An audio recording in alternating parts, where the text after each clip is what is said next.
it's time to sit back and relax with your favorite drink. And listen.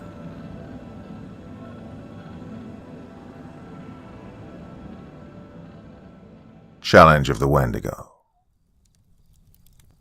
Friday, September 6th, 1878. I was intercepted by a rather dedicated courier when I visited the town of Haggard Springs in Colorado about a day ago. I wasn't too surprised, given the man had all the trappings of a former Pony Express rider, but still his insistence that I accept the letter annoyed me to no end. When I finally relented, the man took off as if he'd handed me a primed explosive, disappearing on the horizon before I could count to 10. The letter was brief, written as if it was for a telegram. Come to prominence. Need help fast. Money no issue. LJ. The initials were familiar, but the choppy, jagged handwriting of a man who only signed his name when the army needed him to confirmed his identity. Langley Jefferson, a talented scout and surveyor for the Union, a soldier I served with under General Banks during the Red River campaign. We were both greenhorns at the time, barely out of our youth and unprepared for the horrors that awaited us.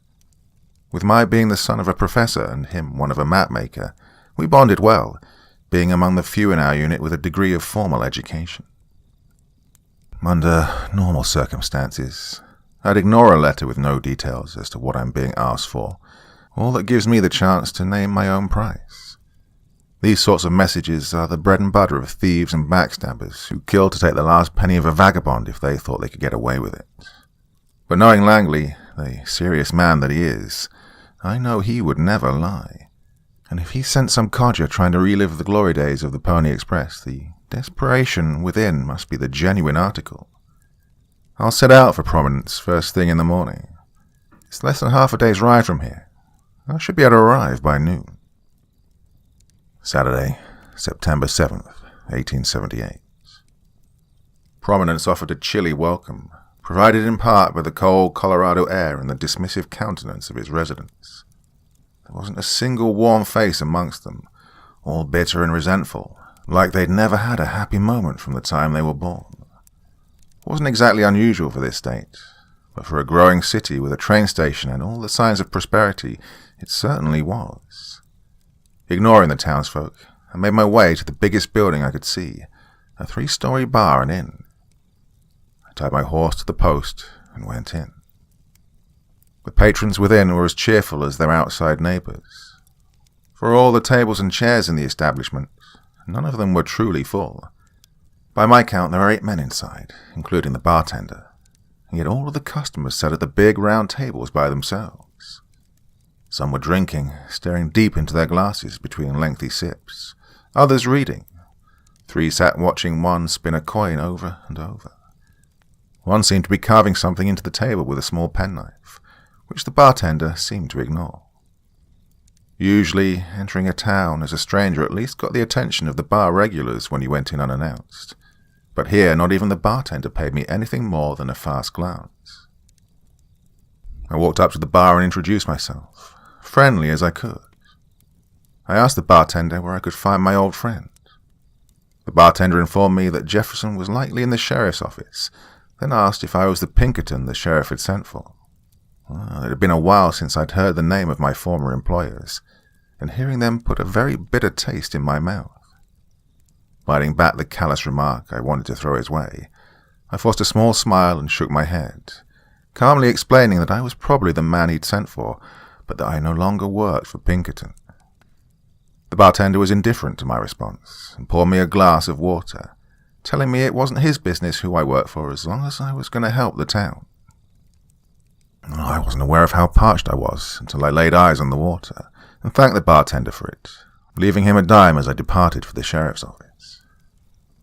The place seemed to be the only one in town teeming with any semblance of life. Many horses were tied to the posts in front of the building, and it seemed like nearly a dozen men stood outside the place. Some of them were dressed in military uniforms, others the rugged clothes of hunters.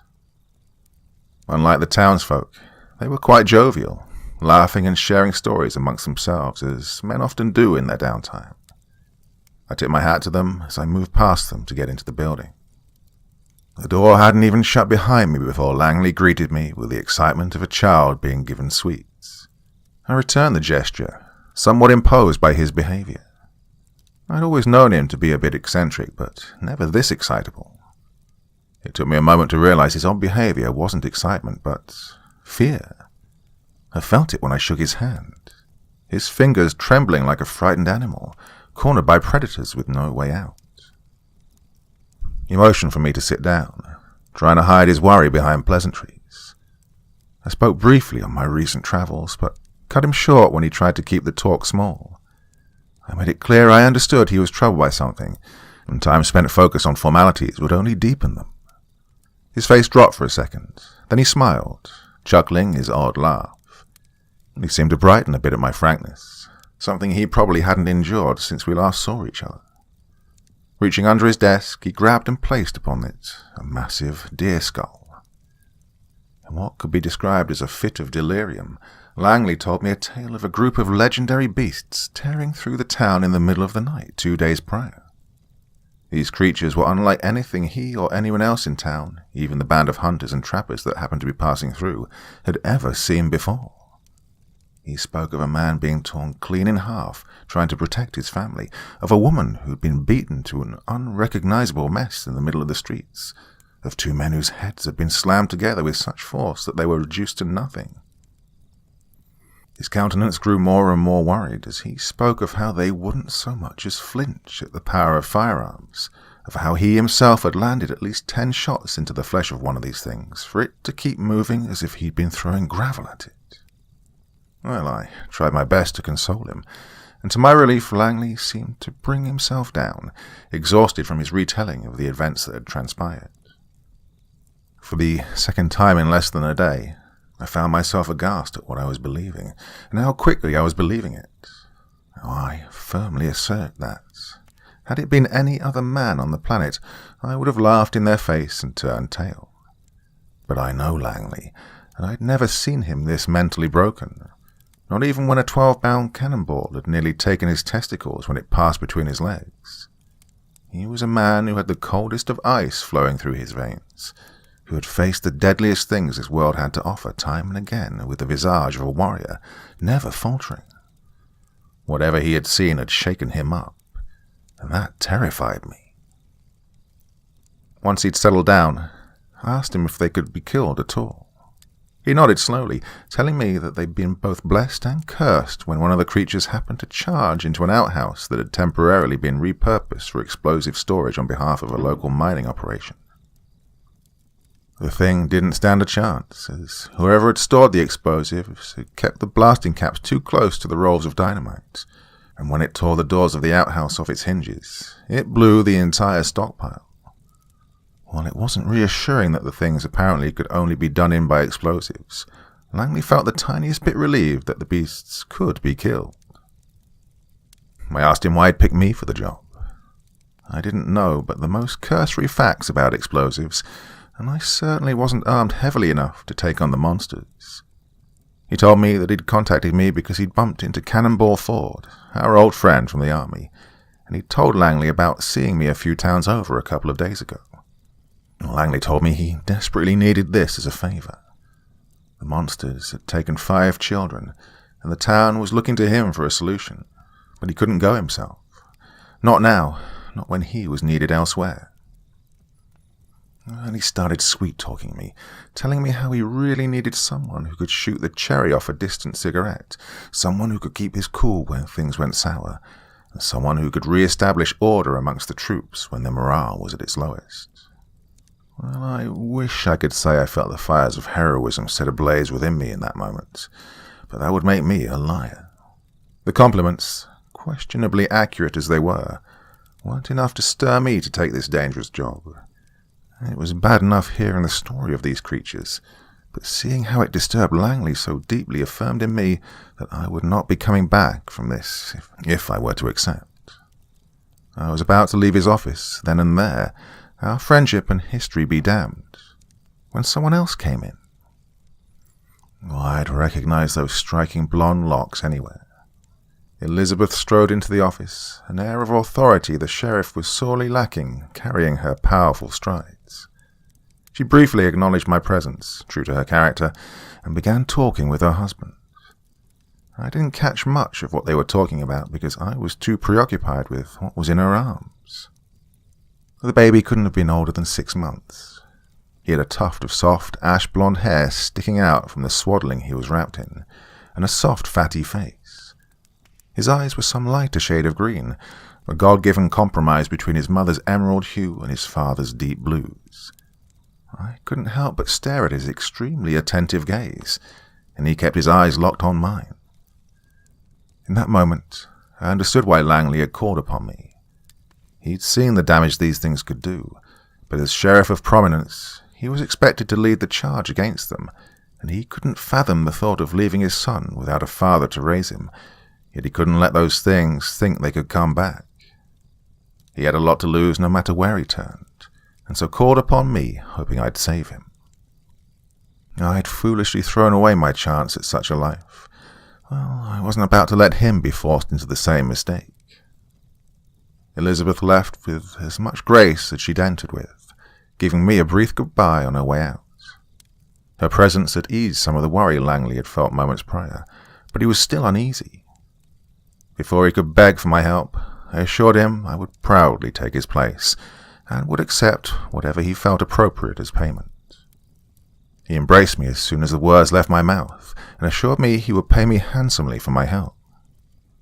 I told him I wasn't really hurting for money at the time, a lie I think he would have picked up on had he not been so blinded by the break I gave him, but certainly needed a place to stay and would appreciate warm meals.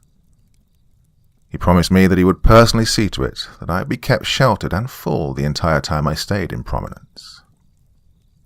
Having secured me in his place, he took a moment to explain to me the plan that he'd thrown together. Outside the office was a small caravan of hunters as well as an artillery unit. The hunters were working standard rate, fully informed of the dangers to come, and had laid claim to the corpses of the creatures, whatever price they may fetch. The artillery unit happened to be passing through the morning after the carnage and, upon approval from Washington, were assigned to help with the problem by President Hayes himself. The unit carried with them a Gatling gun and a 10-pounder Parrott rifle, with limited ammunition for the latter. The townsfolk, including those who'd lost their children, were not fit for battle, so none of them will be joining the team to retrieve them, but they were all giving food, water, and ammunition for the journey, as well as 2 wagons and teams of horses to ensure our journey was a quick one. 2 of the hunters were experienced teamsters, and the artillery unit had a wagon of their own for their arms, making for a total of 3 wagons and 3 teamsters to drive them. Langley had also contacted a local Pinkerton branch, but had not heard back from them yet, so couldn't guarantee we'd see additional forces. All current resources and people accounted for, makes for 13 men, including myself. The hunters carried with them the tools of their trade, including traps, sturdy ropes, and shovels for digging. They're each armed with a variety of rifles, none of which I believe are powerful enough to faze these monsters, save for their leader, Barry Buffalo Reese, who wields the same model of Big 50 that I do. Barry's an experienced tracker too, so we'll be relying on him to help us find out where these monsters stay. The 21st Regiment Light Artillery Coloured Unit is led by a Captain Ernest Ward, a man whose rank was clearly earned through paperwork and socializing at cocktail parties. Still, his unit of 7 swears by him, speaking highly of his leadership in skirmishes against Indian tribes. They carry over 600 rounds of ammunition for the Gatling gun, but only have 3 cannonballs and 2 canister rounds for the Parrott rifle. I fear the Gatling gun will only slow down the beasts based on Langley's account, and the limited ammunition for the Parrott rifle has me worried, but I have faith in the efficiency of Ward's unit. Hopefully their experience and talent will outperform these limited assets. After becoming acquainted with these men, Langley called upon the townsfolk to announce that we be leaving in search of the children and the monsters that took them in the morning, and to give us whatever we asked for. There were hushed whispers of disapproval from the crowd, voicing disdain at Langley's absence in the group. I spoke up on the matter immediately, telling the townsfolk that I had already taken Langley's place, so the town wasn't completely defenseless. Seeing that they weren't wholly convinced, I recounted a slightly exaggerated tale of how Langley had saved me from certain death during the war.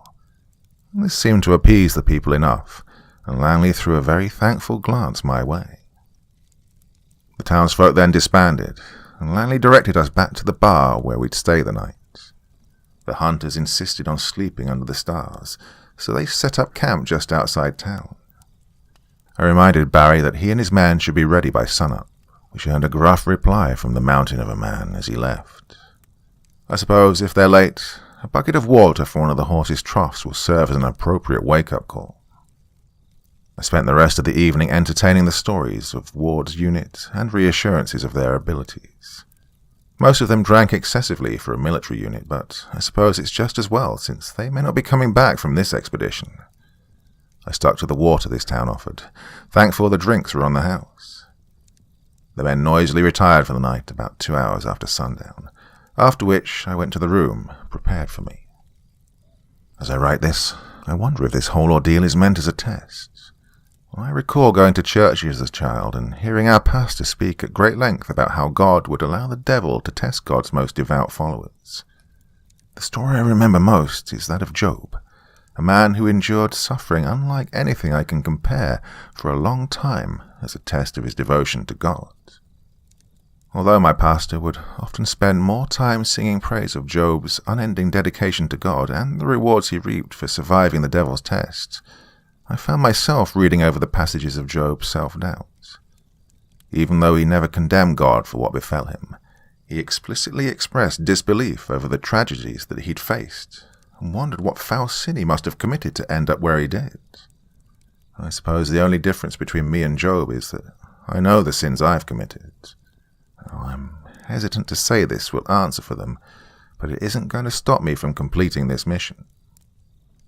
Out of fear that I may not come out of this alive, I'm going to write a letter for Esperanza once I finish this entry. Even now I find myself pining for her. I know what I did to her was beyond any measure of redemption, yet some part of me remains ignorant of that, clinging on to a tiny bit of hope that she might forgive me, and I could have a life like the one Langley had made with Elizabeth. Perhaps God will put her love for me back into her heart if I pass this test. Sunday, September 8th, 1878. The day started plainly enough. When I came downstairs this morning, all members of Ward's artillery unit were eating breakfast, fully dressed for the beginning of our journey. Outside I could see Barry and his men standing loading up the wagons the townspeople had provided. One of them was feeding and soothing the animals pulling the wagons. I sat down with the artillerists and ate a hearty meal of fluffy biscuits and crispy bacon, served with another glass of that wonderful mountain water. Some of the soldiers around me looked a little worse for wear, likely a result of the previous night's drinking. Despite his participation in the festivities, Captain Ward appeared as prim and proper as he'd presented himself yesterday. Perhaps all those cocktail parties had made his system better equipped for the liquor than his subordinates. I finished eating quickly before the rest of the men and told them I'd be ready to depart in about 10 minutes. I went to the sheriff's office to give my letter for Esperanza to Langley, figuring him to be the best candidate for its delivery. I noticed 2 shiny black stallions tied outside the office, horses I'd not seen the day before, and went inside, learning their riders immediately. Mila and Vera Volkov had responded to Langley's telegram to Pinkerton. They both wore suits, my first clue that they were likely field agents or union busters as opposed to detectives. Both were confirmed when Langley asked me if they could tag along, as the two had 67 native scalps between them and a number of suppressed workers' riots, including one at an oil refinery in Texas they handled single-handedly. It seemed as if Langley's concerns were that I'd be reluctant to work with them on account of them being women, but that couldn't be further from the truth. I had reservations on account of them being Pinkertons, and felt my mind sicken with the memories of what I'd engaged in just over 2 years ago. I wanted to turn them down, but I knew I could use all the help I could get. I asked them if they carried any heavy arms, to which they directed me outside. I handed my letter for Esperanza to Langley before I left, bidding him farewell and him bidding me good luck. The 2 sisters each pulled a weapon out of their saddles of their identical horses, Mila, the younger, was a sharpshooter like me and carried a Winchester repeater rifle, with 1 of 1,000 engraved on its stock. Vera, the older, presented a shotgun unlike any I'd seen before, one that was fed shells underneath the barrel and reloaded shots with a small pump instead of a hammer. Vera was quite proud of the shotgun and proclaimed that it was a prototype not available for public use, given to her as a gift for putting down a union that nearly formed for a building arms company near Connecticut. I was impressed with the weapons, but enraged at how carelessly they tossed out stories of killing workers, and I paid them nothing more than an affirming nod. When I returned to the rest of the group, I was expecting some resistance to having women involved with our team, but no one in the group objected to the Volkovs' presence. I attributed it to the hunters failing to see them as an obstacle to getting their animal skins, and the soldiers figuring them fodder for these creatures. I did one last supply check before we left. The artillery ordnance was unchanged from the previous day, with no one in town supplying cannonballs. This wasn't much of a surprise. The hunters had brought with them 4 bear traps, modified to close harder in acknowledgement of the strength of these beasts. They also brought nets and ropes intended for trapping or lassoing small game that could be used as bait. The bartender had given us 2 barrels of water, a few bottles of whiskey and leftover biscuits courtesy of the morning's breakfast. The town doctor was similarly generous, his offerings completely accounting for nearly every medical emergency that could come up. The general store had provided hardtack, jerky, and summer sausage for food, and meager ammunition stores to add to our count. One of the prospectors for the mining company that had stored their explosives in the outhouse gave 6 sticks of dynamite and blasting caps for each one, stored far more carefully than the ones that had decimated the beast.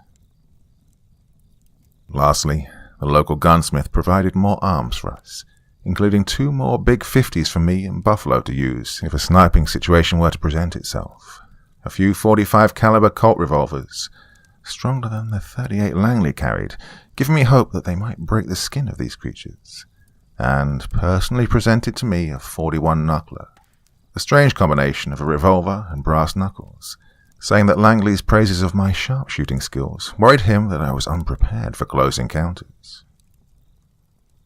Upon completing my final count, I commanded my party to head out. Barry said that he saw the tracks of the beasts leading out of the northwest side of town. He added that the lack of snowfall since the incident probably kept the tracks alive, but there was no guarantee they'd remain uncovered for long. At his urging, I told the group that we'd been moving at a grueling pace, and with that, rode out of town. The townsfolk had gathered around us, watching us leave. I couldn't tell much about these people. Some were better dressed than others, but all of them wore the same dismal face. The only discerning feature I could find was that some of them were weeping. I reckon these people are the ones who lost their children. For their sake, and for the sake of my friend, I'll do my best not to return empty-handed. The first leg of the journey was fair. It wasn't until sundown that we encountered any issues. The hunters wished to set up camp in the open, while the soldiers insisted we take shelter closer to the base of a nearby mountain. The 2 sides argued briefly over the benefits of where they wished to sleep, when I cut in, informing them that we were keeping moving forward as long as we could, and only set up camp when absolutely necessary. This decision earned me some ire from the group, but I'd rather them hate me than each other. We were able to travel for quite some time thanks to the moon's current phase. I'm no astrologer, but I'm fairly certain the moon is close to, if not already at, full. Its light helped us through otherwise hindering darkness, until we arrived at the edge of a thick forest. I asked Barry to confirm if the tracks did indeed continue into those woods, and he said that they did as far as he could tell. I told the men to break to set camp, and that we'd resume travel in the morning. With me and the sisters having only a bedroll to sleep on, I had them help me gather firewood at the edge of the forest. The trees were sparse, suffering the effects of the ensuing winter far harder than any foliage we'd encountered along the way. I can't be certain, but I cannot help but to ascribe this to the monster's presence. I'd heard tales before of creatures whose ungodly ways affected the world around them, and figured these monsters were no different. As Vera and I gathered fallen logs and large branches, Mila gathered twigs and leaves for kindling. I feel like they experienced the same sensation of being watched from deep within the woods, as none of us ventured too close to the tree line. The fire was set easily, and none in the group opposed to myself and the sisters having our bedrolls closest to the campfire. I bid all in the group a good rest as they went to their tents. The sisters went to bed not long after I began writing, barely any more talkative than they were on the trail. Well, I'm scared to sleep, even knowing that there's someone in my employ currently keeping watch. I find myself looking out to the woods often, certain I'll see something staring back at me, their eyes illuminated by the campfire. I haven't seen anything once in the many times I've looked up from my journal, yet I failed to convince myself there's nothing there. Alas, I'll be in no condition to fight these creatures if I don't catch any sleep, so I'll leave my life in the hands of the vigilant soldier I see keeping an eye on everything. The soldier, a Private Jericho Thomas, seems to be around 19, maybe 20 years old, probably the youngest in Ward's unit. There's a shine to his face that tells me he hasn't seen the worst that war has to offer. I fear that these monsters may take that from him if he survives. Monday, September 9th, 1878. Relief is waking up from a restless slumber finding the same people around you that were there the night before. The men had already disassembled their tents. The sisters were eating breakfast, and I was the only one still in a bedroll. I was embarrassed, but it doesn't seem like I've lost my standing with anyone here. I packed my bedroll quickly and told everyone that we set out in 10 minutes. I paid another glance to the edge of the woods as I packed, and to my surprise there was a clear, albeit somewhat rough path paved through where Barry had said the tracks led. Once again I found myself thinking to the degenerative effects these monsters must have had on their surroundings, and thank God that these creatures had made it possible for us to travel through with relative ease. We set out, Barry, 2 of his hunters, and myself leading the charge. Using picks and axes, we cleared the occasional tree that was too close to the path for the wagons to pass through. In overcast daylight, the woods were serene, not at all the subject of my fears that they'd been the previous evening. Most forests in the northern part of the country are like this, and I can't help but to relish the peace these dying woods offer. Even so, they were eerily quiet, the sounds of hushed whispers and horses' hooves the only noise floating through the air. No animal called this place home, at least not anymore. About 5 hours into our expedition through the forest, we arrived at the other side. One of the soldiers requested we take the opportunity to have lunch, and, upon hearing the murmurs of agreement from all parties, I obliged. I checked the food supplies, finding that we'd consumed nearly 1/2 of the barrels of water. Given the length of our journey and the necessity of a return, I informed my compatriots that the water rations would be reduced to ensure we all had plenty for the entire excursion. This was met with mild protest, but both Barry and Captain Ward silenced their dissenters, understanding the necessity of the resource's longevity. One of the benefits of reducing the water ration is that the people in your party will usually eat less, especially if hardtack is a staple of their temporary diet. The sisters seemed to be the only ones unaffected by the change, not only consuming twice as much as their male counterparts, but also having shots of whiskey with their meal. I didn't raise my disapproval for their consuming of alcohol so early in the day, but I'll be sure to watch them and scold them if they drink too much. I can't risk anyone on this team making things go wrong on account of impaired judgment. One of the members of Ward's crew shouted from the edge of our temporary encampment while the rest of us were finishing our meal. He screamed that he'd spotted something crossing the ends of the plain, towards the base of the mountain directly north of our position. He first handed his spyglass to his captain, who remarked that he couldn't see what he was talking about. I asked for the spyglass and for the artillerist to point out where he'd seen the thing. I aimed the spyglass carefully where he'd pointed, extending it to its fullest reach in hopes of seeing what he did. At the time I wasn't sure what I saw, but I knew that it wasn't human nor an animal. The beast was bipedal, with skin as grey as the clouds that were above me, and was at least as tall as the lowest branches on some of the surviving pines it's maneuvered around. If I'd to assign a number to its height, I'd say he stood around 7, maybe 8 feet tall. Its upper back was malformed, giving it a hunch that probably stunted its already impressive stature. The creature appeared to be male, on account of its lacking breasts, but I did not catch a glimpse of the groin, so I cannot confirm that its species is dimorphic. I wish I could have gotten a good look at the creature's head, but unfortunately its head was too high and was obscured by the branches of the trees. After handing the spyglass back to the soldier, I told everyone that I believed what we had seen was the monster in question, and that we were to make a charge towards the mountain at maximum speed so we could catch the creature before dark. The group agreed, and we probably would have remained optimistic about our odds against the creature had the sky not started to darken. Myself and a few others in possession of pocket watches checked the time. It was only 3:15. I checked for signs of a coming storm, and sure enough, just above the peak of the distant mountain, there were dark clouds approaching. I wasn't truly sure of myself, but I knew if we didn't chase this monster down, we'd lose our chances of saving the children. I voiced this concern aloud, but before any objections to carrying out my previous instructions could be voiced, the sisters let out an excited cry in Russian and charged forward. Not to be outdone by the fairer sex, Barry and a few others on horseback followed suit. I followed forward, urging my horse to a similar gait, and turned back to see those remaining were hot on my tail. The ones who had charged forward slowed their pace once they saw the rest of the party was following behind, and we arrived at the edge of the foothills just as it began to rain. I directed the group to stay tight, proclaiming that our best bet to get out of this thing with no casualties was to make sure all sides are covered so we could hit this thing with everything we got. I asked Barry how many tracks he'd seen leading into this brush, and, pointing to a quickly disappearing alternating pair of deer tracks, gave me my answer.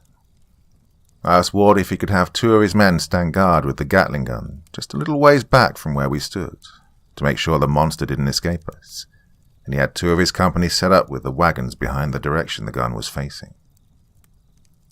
The trees were closer together here than they were in the forest we'd just traversed, so we left our horses with the wagons and set out on foot into the pines. I took the lead, the remaining men forming a mixed rank of hunters, soldiers, and Pinkertons behind me. One of the hunters held onto a length of twine tied to one of the wagons, ensuring we could find our way back. Pulling out my big 50, I started towards the woods. My initial observation that the woods were untainted by the stench of death these creatures carried proved to be somewhat wrong. The ground was littered with pine needles, the count growing with the pouring rain shedding the branches of its leaves. Being within such proximity of this creature burned my nostrils and inflamed my lungs like I was breathing in the smoke of a terrible fire. I heard some of the people behind me let out coughs as we drew deeper into the burgeoning hellscape. Navigating through the downpour, we eventually arrived at a small clearing. At the center of it was a small shack, a thin tendril of smoke drifting out of its stone chimney. One of the soldiers let out a cry and rushed past me to a scene so horrible it threatens to surpass the things I saw in the war and my days as a Pinkerton. There were 3 bodies surrounding a trunk and a recently felled tree. A large, blood-stained bowsaw laid at their feet. All 3 of them were eviscerated in a way I'd never seen before. I'd seen bodies that were flayed by troglodytes, torn to pieces by wild bears, even a man dismembered by a group of bandits, but nothing as savage as this. The group caught up to me and the soldier. A few of the men retched, while the rest kept their distance, disgust and fear painting their faces. Vera knelt down next to me, her sister too busy emptying her stomach of hardtack and whiskey to assist. Vera noted that the slashes on the men's bodies were in sets of 5, the longest and deepest cuts forming in the middle of the groupings. Pointing out that the blood was still trickling out of the wounds, she added that they were recent, no older than an hour. She brought herself closer to the body of one of the men and inhaled deeply, coughing shortly after. She explained that the wounds were already malodorous, as if they'd been rotting for a week. Well, I would have asked her if Pinkerton taught her all these things when I heard an unholy screech. That sound still haunts me. Nothing I have ever heard on this earth comes close to the atrocious noise that thing manufactured. I suppose it could be compared to the sound of several people yelling at once, except here it was like it was the same voice yelling at volumes varying from adversarial conversation to murderous shrieks layered on top of each other going off at the exact same time. But even more confusing still, the voices seemed to be all desperately trying to say that same something in many different languages. Everyone turned to face the creature as it lumbered out of the shack. Though I bore the advantage of having already seen this monstrosity through the looking glass of a soldier, my heart still insisted on seizing at the sight of it. My previous observations were mostly accurate, but failed to account for just how misshapen this beast was. Its hunchback forced its spidery limbs to dangle at its sides, which hung all the way down to its cloven feet. The torso was covered in dark grey, nearly black pustules, hiding a concave chest and protruding belly. The head of this beast was the hardest to lay eyes on, but its visage is forever burned into my memory, a sickening amalgamation of man and deer, with a lengthy snout covered in decaying flesh and a pair of antlers sticking out of its head, one much more developed than the other. Eyes dark as coal, save for the reflection of the people it looked upon. I vividly recall seeing several raindrops pelt this thing's eyes without it blinking, its attention hyper-focused on the 13 people cowering in its presence. It had been carrying another body, this one picked nearly clean of all its flesh, and let out that ghastly sound once again as it dropped it and charged towards us. I'm not sure who acted first, but I'm certain it wasn't me. A volley of shots from several kinds of guns rang out as I hurried to join them. The creature kept its pace, hobbling forward as fast as its disfigured body could carry it, only flinching from the heaviest of arms. I aimed my rifle at its head, hoping 50-90 would be enough to stop it in its tracks. With it sufficiently distracted by the multitude of targets before it, I nailed my shot. The bullet hit the side of the beast's face that was more deer than man. The head of the creature twisted to the side sharply in response to the bullet's force, and for a moment I thought I'd felled the thing since it stopped advancing. But it slowly began to turn its head back, looking in my direction. While this thing was incapable of showing human emotion, I could feel its dark gaze burn me with rage. Turning its attention towards me, it changed the direction of its procession. At this point I noticed that some of the pustules had been ruptured by the shots we'd fired. From them I could see a thick, viscous, iridescent liquid pouring out. A globule of it fell off of the brute, landing on one of the corpses we'd found. The liquid let out a hiss as it touched the body, and immediately began to eat away at what remained of the poor soul. I shouted for the men to watch out for the liquid, but the entire squadron had already descended into some degree of chaos. The hunter that held the twine fled for the way we'd come from, and 2 of the soldiers seemed to follow suit.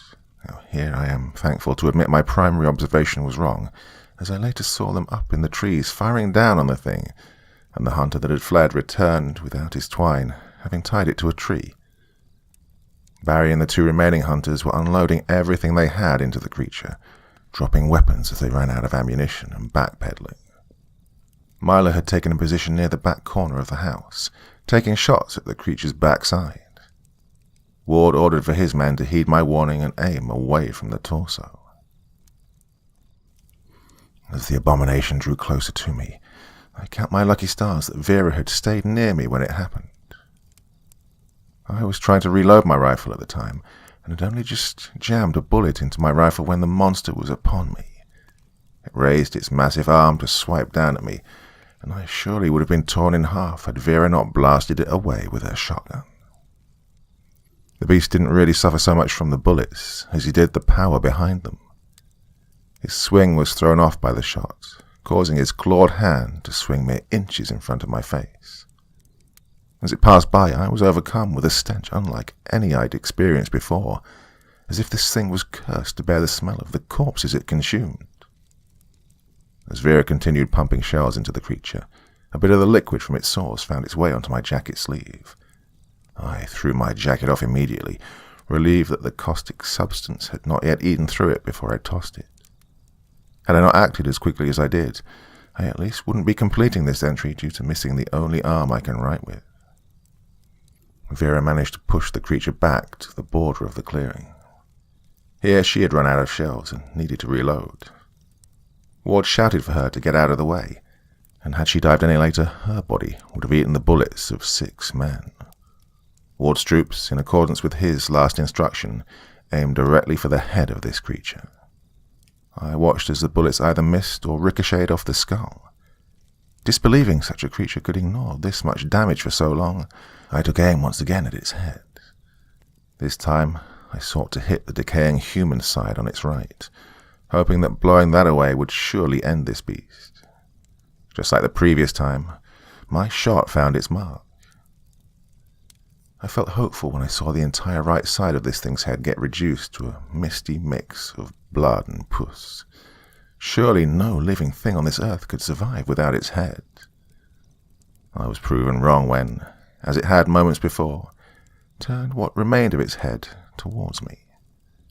Missing the human half of its body may have triggered a deeper level of inhumanity, one that none of us could have comprehended or prepared for. The monster suddenly fell to its arms, letting out that guttural, unnatural cry as it charged towards Ward's regiment. Ward screamed for the men to break rank, but his command was issued too late for one of his men. The sorry gentleman, whose name I now know is Zachary Nicholson, was one of the 2 troops at the front of Ward's charge. The soldier that had shot next to him was able to turn tail in time, but poor Zachary stood and fell back. I do not know what caused Zachary to fall, but it was the last mistake he ever made. The fiend pounced on Zachary within a second of his collapse. For a few moments I thought we might stand a chance at saving him, as it seemed to be trying to eat him with his head, but only accomplished dragging the front end of its exposed snout across his face and shoulders. This caused a few scratches to appear on his face, but nothing so serious as to believe he wouldn't make it out alive. But then I heard the sickening sizzle, not too different from what I'd heard in the inn 2 days prior when the bartender's wife cooked bacon for us. The liquid from the pustules in the thing's torso was dripping excessively onto Zachary's body. I was morbidly mesmerized by how fast the liquid ate through his uniform, my attention given both because of how close I came to sharing his fate and because of how grotesque it was to witness what it did to his body. I hadn't seen the insides of a man in a long time, and it wasn't a sight I relished. His blood, organs, and bones were all exposed momentarily, only to boil, bubble, and disappear for the next layer of innards to be consumed by this unrelenting material. I was brought out of my trance by Barry, who told me he had an idea. I saw 2 of his men with lassos. I would have asked him what he had in mind, but I was already aware of how little an effect our firearms had had on this creature, and needed to act fast. I asked him what he needed, and he said to just be ready to hold on tight to one of the ropes.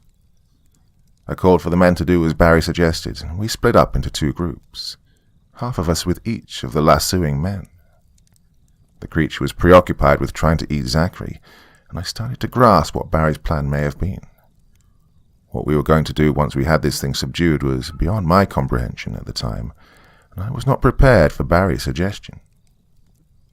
At first I was uncertain how we might ever get the creature's arms in ropes.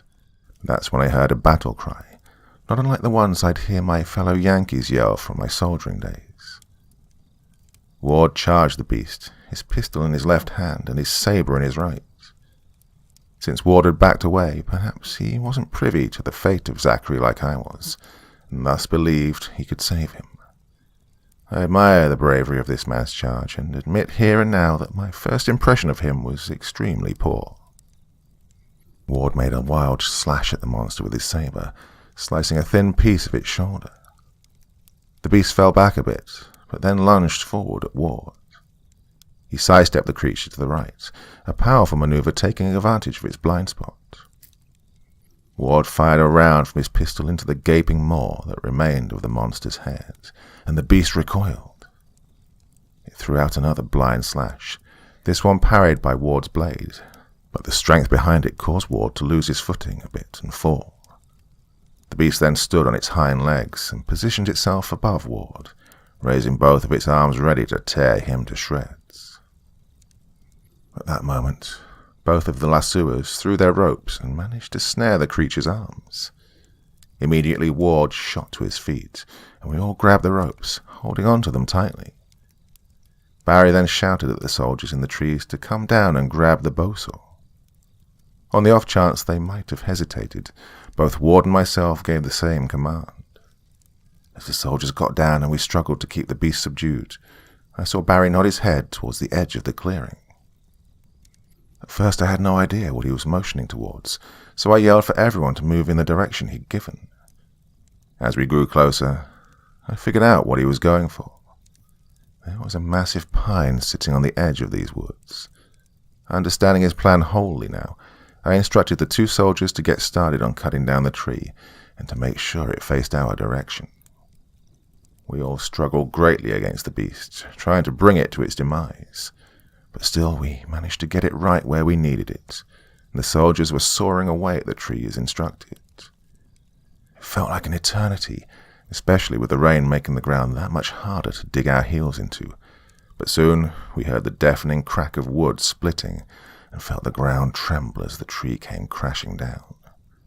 We were all steadfast, our grips as sure as our collective will to live, and the beast let out one final roar as it was crushed underneath the powerful weight of the tree.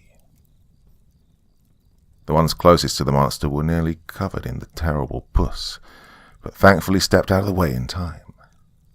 Barry told his men then to leave the ropes behind, a decision I supported strongly. It took us a while to recover from our battle with the monster. The soldiers were downtrodden at the loss of their comrade, but had their spirits restored in part by Ward. Ward asked the hunters if they would help him dig a grave for the unknown men, as well as Zachary. They agreed and set to digging holes for all of them. As they were all set to digging graves, Ward took it upon himself to share stories of Zachary, of his heroism, of his loves, and of his occasional acts of stupidity, getting laughs and bittersweet memories from his fellow troops about their fallen friend. I took this time to thank Vera for saving me. While I was still unhappy that she was a Pinkerton, I wasn't about to let my past get in the way of good manners. She responded indifferently, asserting that this was only one of the 5 remaining creatures, and that casualties needed to be minimized if we were to succeed. I took it in stride, as I'd seen the same matter-of-factly attitude from plenty of Pinkerton women before. I truly pity her, and the women like her that I've met. Constantly having to prove yourself to the world must grow tiring. Once the dead were buried, we confirmed that the monster was truly dead. Given that it hadn't moved an inch and had its entire midsection and head reduced to pulp, we felt confident to pronounce it dead. Raided the shack of poultry supplies, then followed the twine back to our wagons. As soon as we broke out of the woods, we were met with a terrifying scene. The 2 soldiers we'd assigned to the Gatling gun were surrounded by several Indians. By my count, there were 5 of them, 2 holding knives to the throats of the soldiers, 2 aiming bows at us, and 1 staring us down with no weapons in his arms. The one without weapons announced himself as Sunukukar, a member of the Algonquin tribe. He announced that he was hunting the same thing we were, and told us we were going to die without their help. I told him that we could talk about that, but he would need to let the men go if he wanted to talk. The stoic Algonquin nodded to his braves, and they took their blades off the necks of Ward's troops. We approached with great trepidation. The Algonquians lowered their weapons, Sonokakau unwavering as we got back to our wagons. The man told us that his tribe had been attacked by the same creatures that attacked us, except they were attacked yesterday. During the attack, the monsters kidnapped the chieftain's daughter. He called the beasts Wendigo. The creature we'd fought was formerly a man turned into this horrible beast, either the result of consuming human flesh or having insatiable greed. He said that he didn't know why the Wendigo were gathering children, but it couldn't be good, as it coincided with the coming full moon. I responded by telling them that we'd be happy to find their missing child, but pointed out that even our most powerful weapons barely fazed the creatures. Sunukukau promised that his men were prepared to face Wendigo, and that he was especially ready in case of one that had fully transformed. He pulled an arrow out of his quiver, one unlike any I'd seen before. The shaft seemed to be much thicker than normal, painted an alternating pattern of blue and white. The feathers towards the end were jet black, the same color as the arrowhead. I assumed the arrowhead was made out of volcanic rock, as even in the dwindling rain and moonlight I could see a reflection of it. Sunukukau told me this arrow had been blessed by his shaman, and would be devastating to any Wendigo that had fully shed its human identity. No one, save for the 2 troopers that had knives to their throats, seemed to object to having the Indians join our party.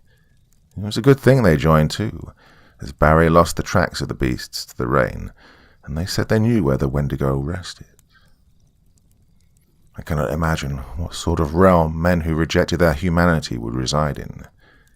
Taking on one of these things was bad enough, but the thought of having to take on 4 more gives me the feeling that this is a suicide mission.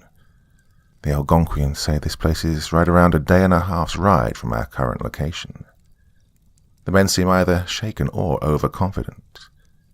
Some of them feel worse for wear seeing what this thing did to Zachary, or rather, maybe what we didn't do with our own weapons. The ones that are sleeping soundly tonight rest easy knowing that these things can be killed. But I feel like those ones forgot just how difficult it was for us to keep that thing restrained. The name the Algonquians gave these beasts keep rolling in my mind. Wendigo. I keep thinking back to a scary story Esperanza told me about a chupacabra, a flying beast that was used to explain cattle shortages in her mother's village. If she had the patience to hear what I'd experienced today, I'd imagine she'd think I was playing a cruel joke on her. But who could blame her? Nothing of this earth could go on living after losing half its head. Truly, the invulnerability and raw power these Wendigo possess further lend themselves to the idea that this is all a test from God. Tuesday, September 10th, 1878. The events of this day were largely inconsequential. Some of the horses were showing signs of exhaustion, so I opted to unsaddle mine and tie her to one of the wagons and continue on foot. The respite seemed to brighten her resolve, so the other riders followed suit. This unfortunately added time to our journey, but the Indians say this may be for the better, as we'll likely arrive at the place these Wendigo call home by midday tomorrow, and we'd be safer to prepare some kind of assault during the day than at night. I reminded them that our last encounter with a Wendigo had taken place during the day, but they seemed confident to assert that the beasts would not be milling about at that hour.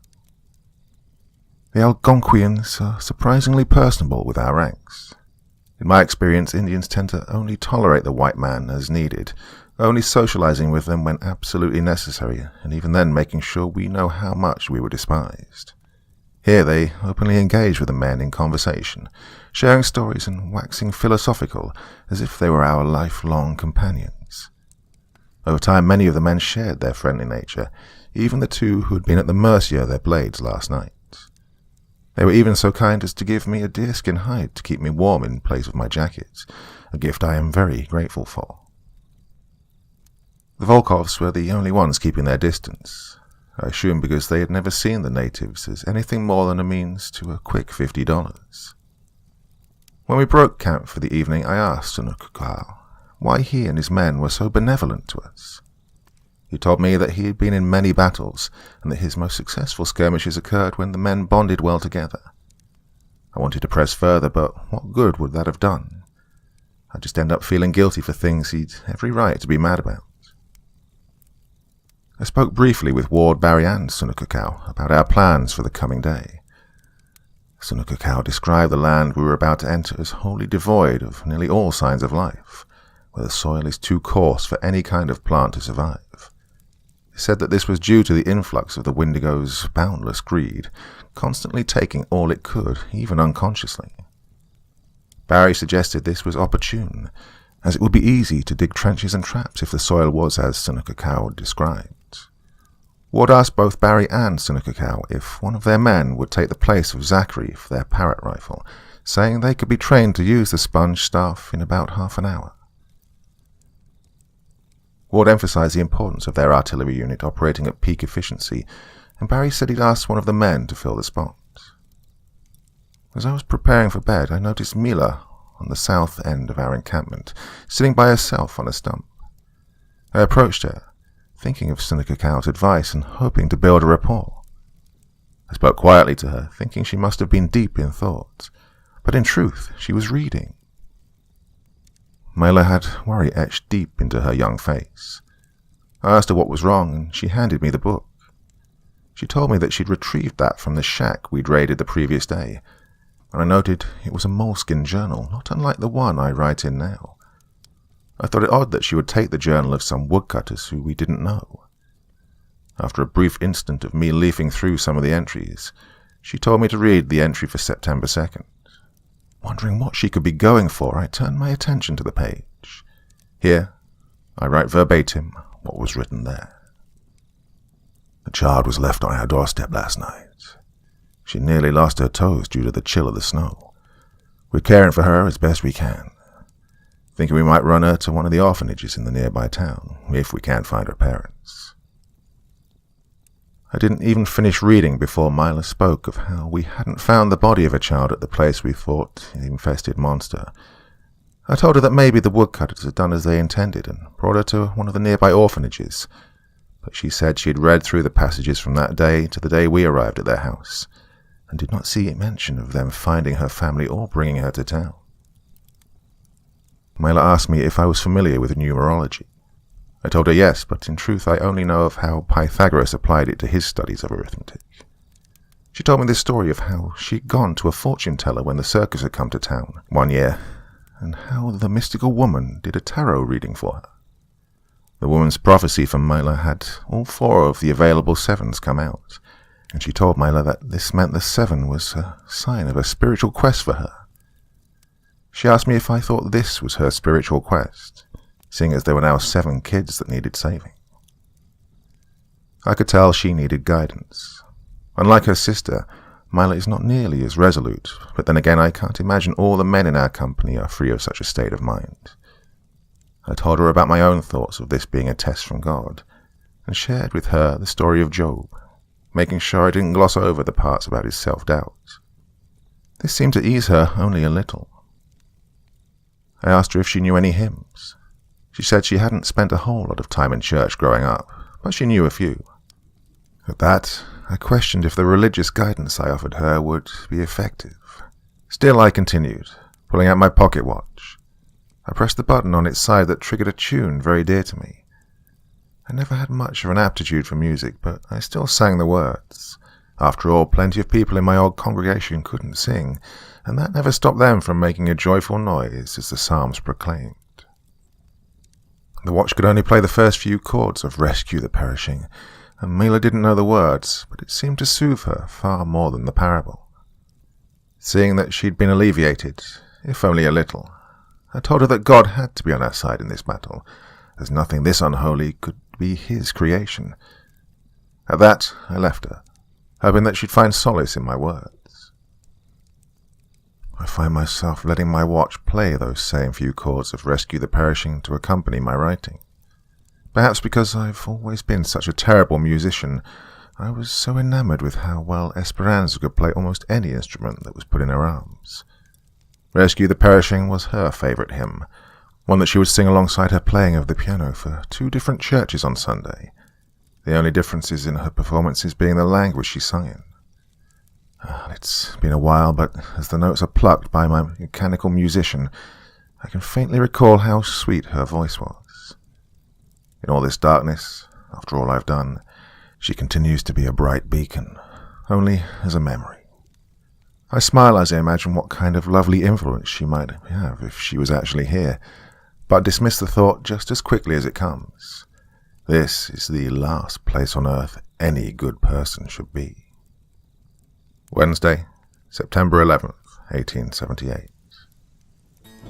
True to their word, the Algonquins brought us to the land that these beasts call home mere minutes after noon. Their warning, accurate as it was still insufficient to describe just how barren this wasteland is. This area is a plain, surrounded on all sides by mountains with a colossal mesa in the middle. The plain doesn't seem to have so much as a weed growing out of its cracked dirt, decorated only by occasional hills or large rocks. The foothills of the surrounding mountains have only the barest of trees, growing out of the ground in wicked formations with branches free of any leaves. The plain's most prominent figure is, without doubt, the mesa at the center. It's nearly perfectly cylindrical, its only imperfections being a massive hole in its face with a few jutting rock formations sticking out beneath this hole. From the moment we arrived, I could sense something evil emanating from that hole. Sunukaka told us that we'd have at least until sundown to prepare to fight these things. I instructed everyone to eat a quick meal and then get right to work. Over lunch, I had a brief meeting with the same men from the night before to discuss tactics. We decided that we didn't have enough time to dig trenches, even with the looseness of the soil present, and instead would dig spiked pits for the monsters to hopefully fall into. With 4 of them present, digging 4 of these a reasonable distance from their hideout seemed easy enough to accomplish within the next 8 hours. Barry and his men would also set bear traps in front of each one, as the beasts would be more likely to fall in if they'd injured their legs. We also decided to lay a dynamite trap a little ways past the pits, as a means to clear out any of them that got past the first traps. After lunch, we set our plan immediately into motion. Some men went with picks and shovels to dig the holes, others to the edges of this clearing to cut down trees to make spikes. I joined the latter, feeling remorseful about not grabbing the bow saw we'd used on Monday, as it surely would have been faster than the hatchet I used. We finished the spike pits by 4. I figure we got them completed in record time due to everyone understanding the threat we were up against. That and the unrelenting gaze we all felt from the cave in the mesa. One of the soldiers in Ward's regiment had some experience in demolitions, so he set up the dynamite trap, using only 5 of the 6 sticks at his insistence. Barry sent one of his men to train for sponging the parrot rifle. His training thankfully expedited by his own war experience. With our traps in place, we now had to determine where we'd position ourselves. Ward asked that his unit be in the front lines, as the artillery would be far more likely to end these creatures than any of the other firepower we had in our possession. I agreed, and asked the soldier who set the dynamite how far back they'd need to be to avoid damage from the explosion. He said about 200 feet, and Ward acknowledged. Ward said he'd position his Gatling gun on the right flank and his cannon on the left, equidistant from one another, so the beasts were forced to contend with both. Sunukaka, having heard our tale of Monday's encounter with a Wendigo, said that he would like to be positioned just behind Ward's artillery with the remaining 2 hunters. His braves were also good with ropes, and in a pinch could subdue any struggling Wendigo for the rest of us to focus fire. Vera spoke up and said she'd joined Sunukaka's group, to my great surprise. Citing her own close-range weaponry, she said she'd be best suited where she could maximize the effectiveness of her shotgun. No one objected, so I approved her proposition. Lastly, we needed a place for the sharpshooters, including myself. There was a large hill near where Ward would be setting up his parrot rifle, and I suggested that Barry, Mela, and myself take position there. Both of them approved, and with that, our plan was complete. As everyone got into positions and performed a number of weapons checks, one of the hunters took the horses to the edge of the plain where he'd entered and tied them to the trees. The wagons had been positioned not too far behind where Sunukaka's group would be. The sun was starting to set, and I questioned my own readiness. Barry and I have prepared the extra big 50s to simply swap to if we see the monsters approach us faster than we can reload the ones we hold. All 3 of us are using bags of dried beans as a support for our weapons. I don't know what's stopping these things from charging out at us immediately, but I know I'm thankful for it. Barry and Myla aren't the most conversational of people, but I'm happy they're here at all. My mind keeps going back to Zachary, wondering if we are all doomed to share a similar fate. As the sun's last rays disappear behind the foreboding mesa, I call out to all the men with one last command: aim for the parts that are still human. I'm astounded it didn't occur to me until now, but that's our best bet for defeating these things. For a moment, I thought I'd strengthen the resolve of my party. Then that damn cry came out from the cave. It was no different from the one we'd heard before, except somehow much louder despite the conflicting pitches its shriek relied on. The first few times we'd heard it, I was shaken but battle-ready. Oh, it's been an hour, at least it feels like it has, and now I feel my confidence in this fight wearing thin. I try to play Esperanza's favorite song on my watch, but the screams are so deafening that they won't even allow me to hear that. I must close this account post-haste. I have to be ready to fight these monsters whenever they finally decide to show themselves. September 12th. It all went to shit. There are more than 4 of these things. No, only one more, but that one is fully transformed. I have to act fast to save the survivors and the children. Langley, please, for the love of God, if you get this, do not try to save me or anyone else. Turn back and go home.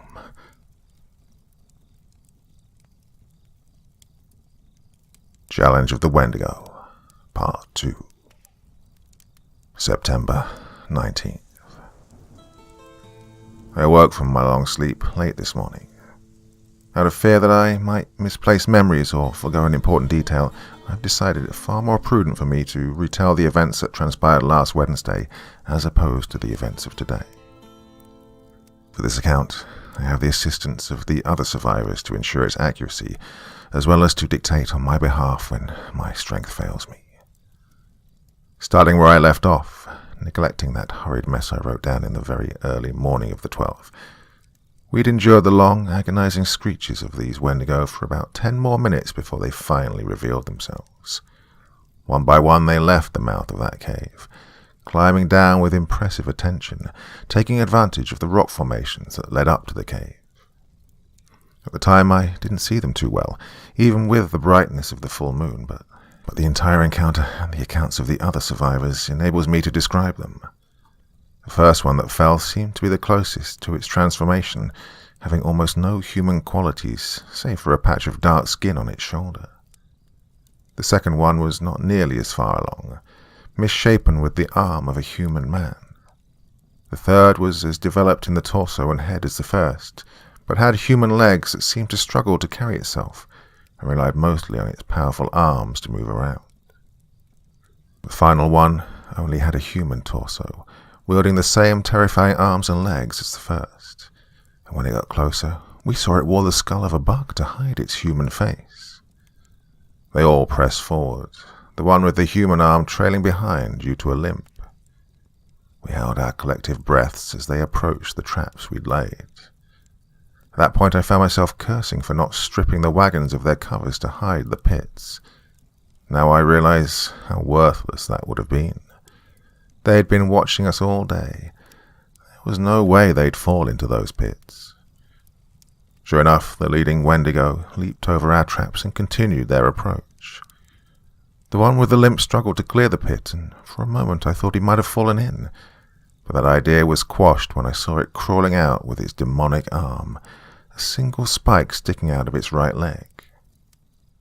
It paused to pull out that spiker, and then moved forward at the same slow pace it had before. I shouted for the soldier that had set up the explosive to blow them now. I saw him reach for the detonator, and he pushed on the plunger with all his might.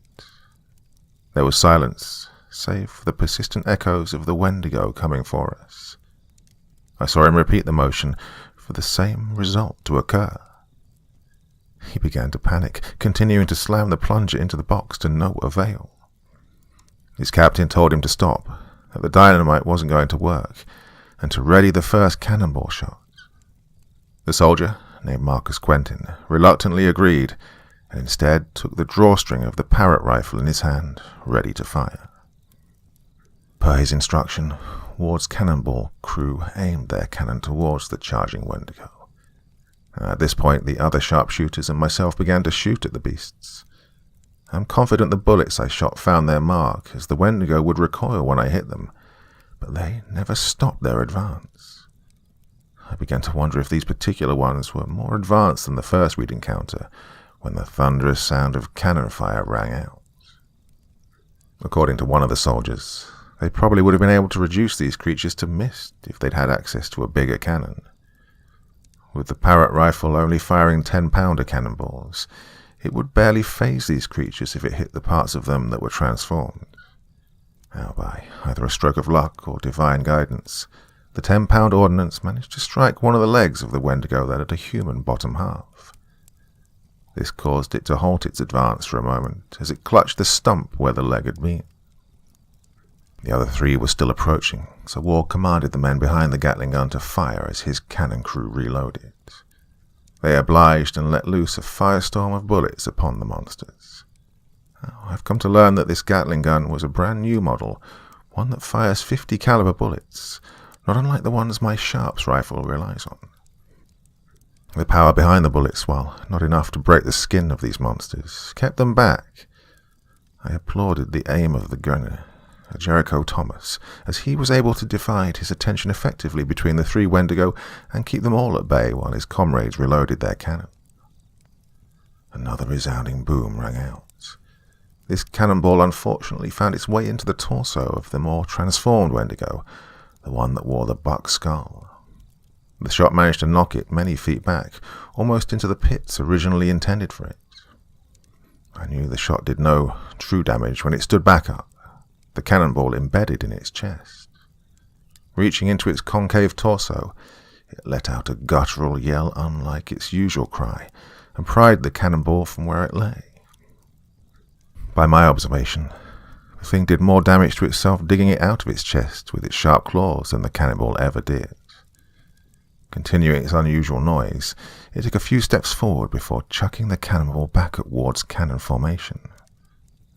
One of the soldiers in charge of aiming the Parrott rifle, Randall Pritchett, was hit square in the knee by the projectile.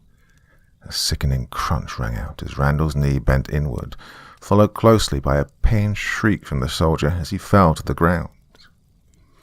Ward immediately came to his side, pulling him away from the battlefield as he told his remaining troops to prepare a canister shot once the Wendigo were drawing closer. Providing support, Jericho began to lay on another 40 rounds of caliber fire. I felt relieved that we were able to keep the beasts at bay with the power the Gatling gun afforded, and that was when our bad luck doubled.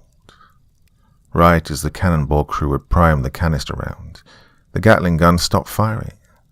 Apparently it had jammed, as these things are unfortunately prone to.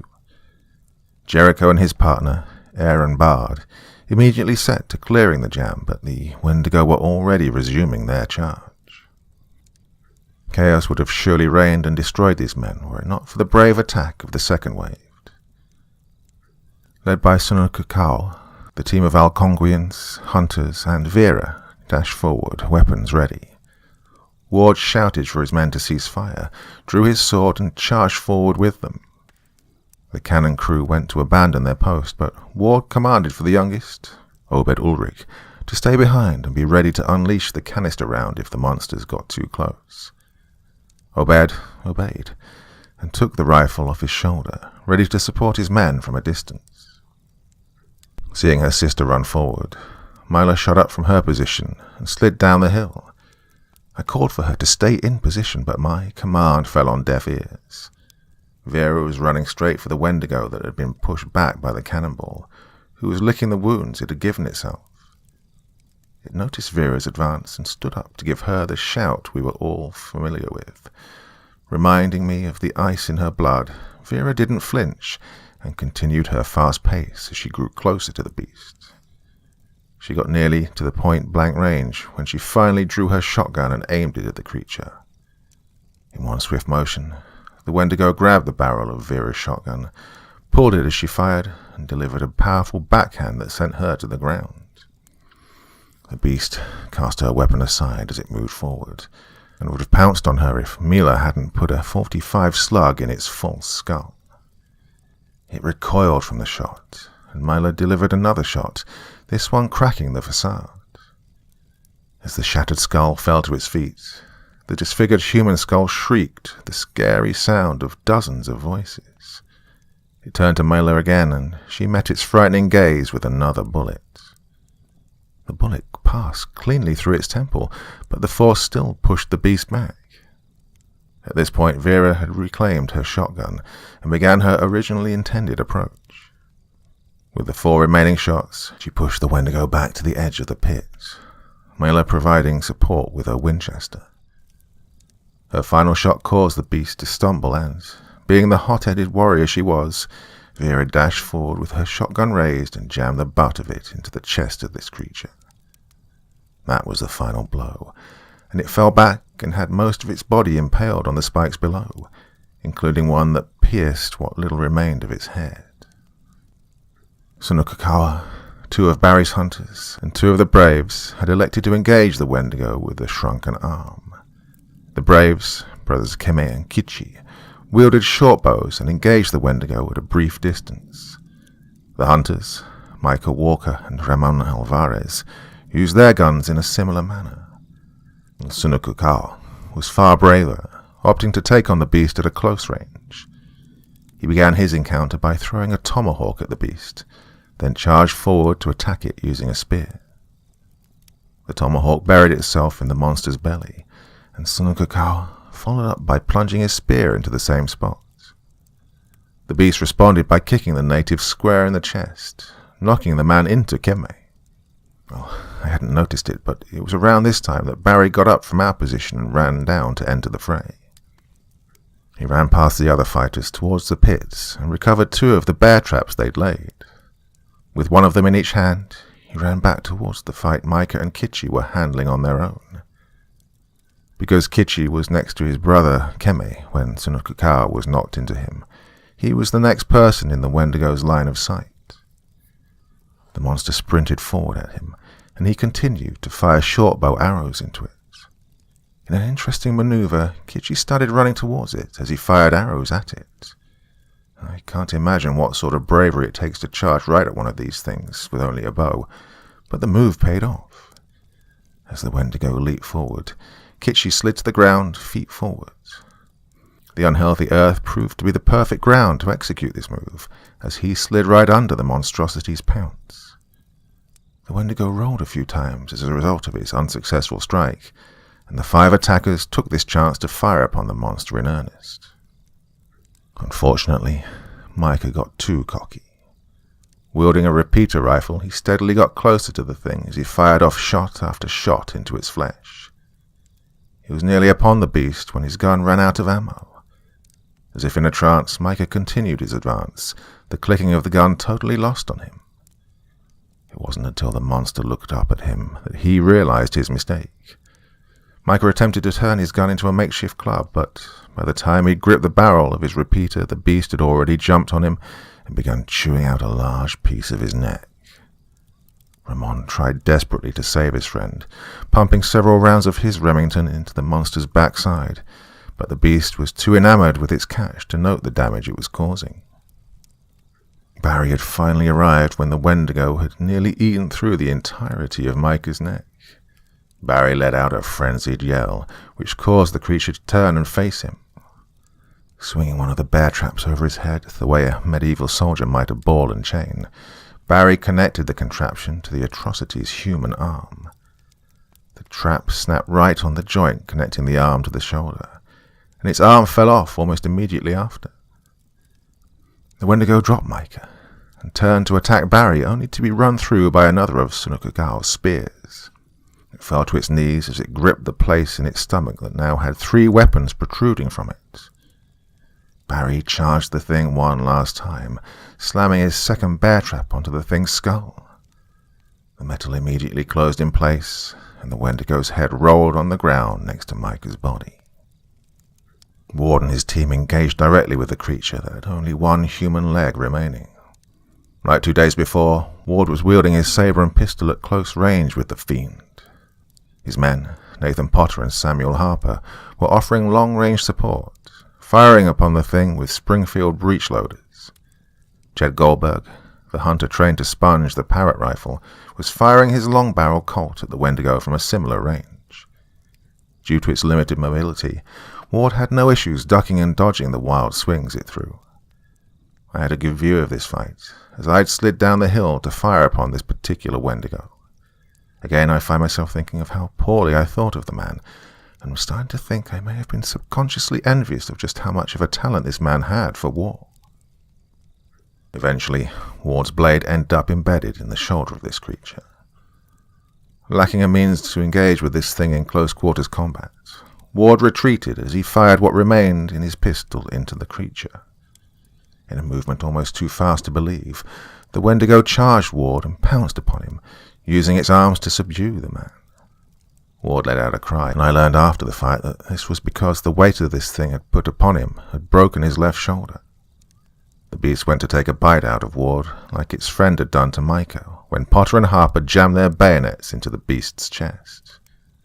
The monster loosened its grip briefly, and probably would have lunged at the two soldiers had they not fired their weapons into their new concussion.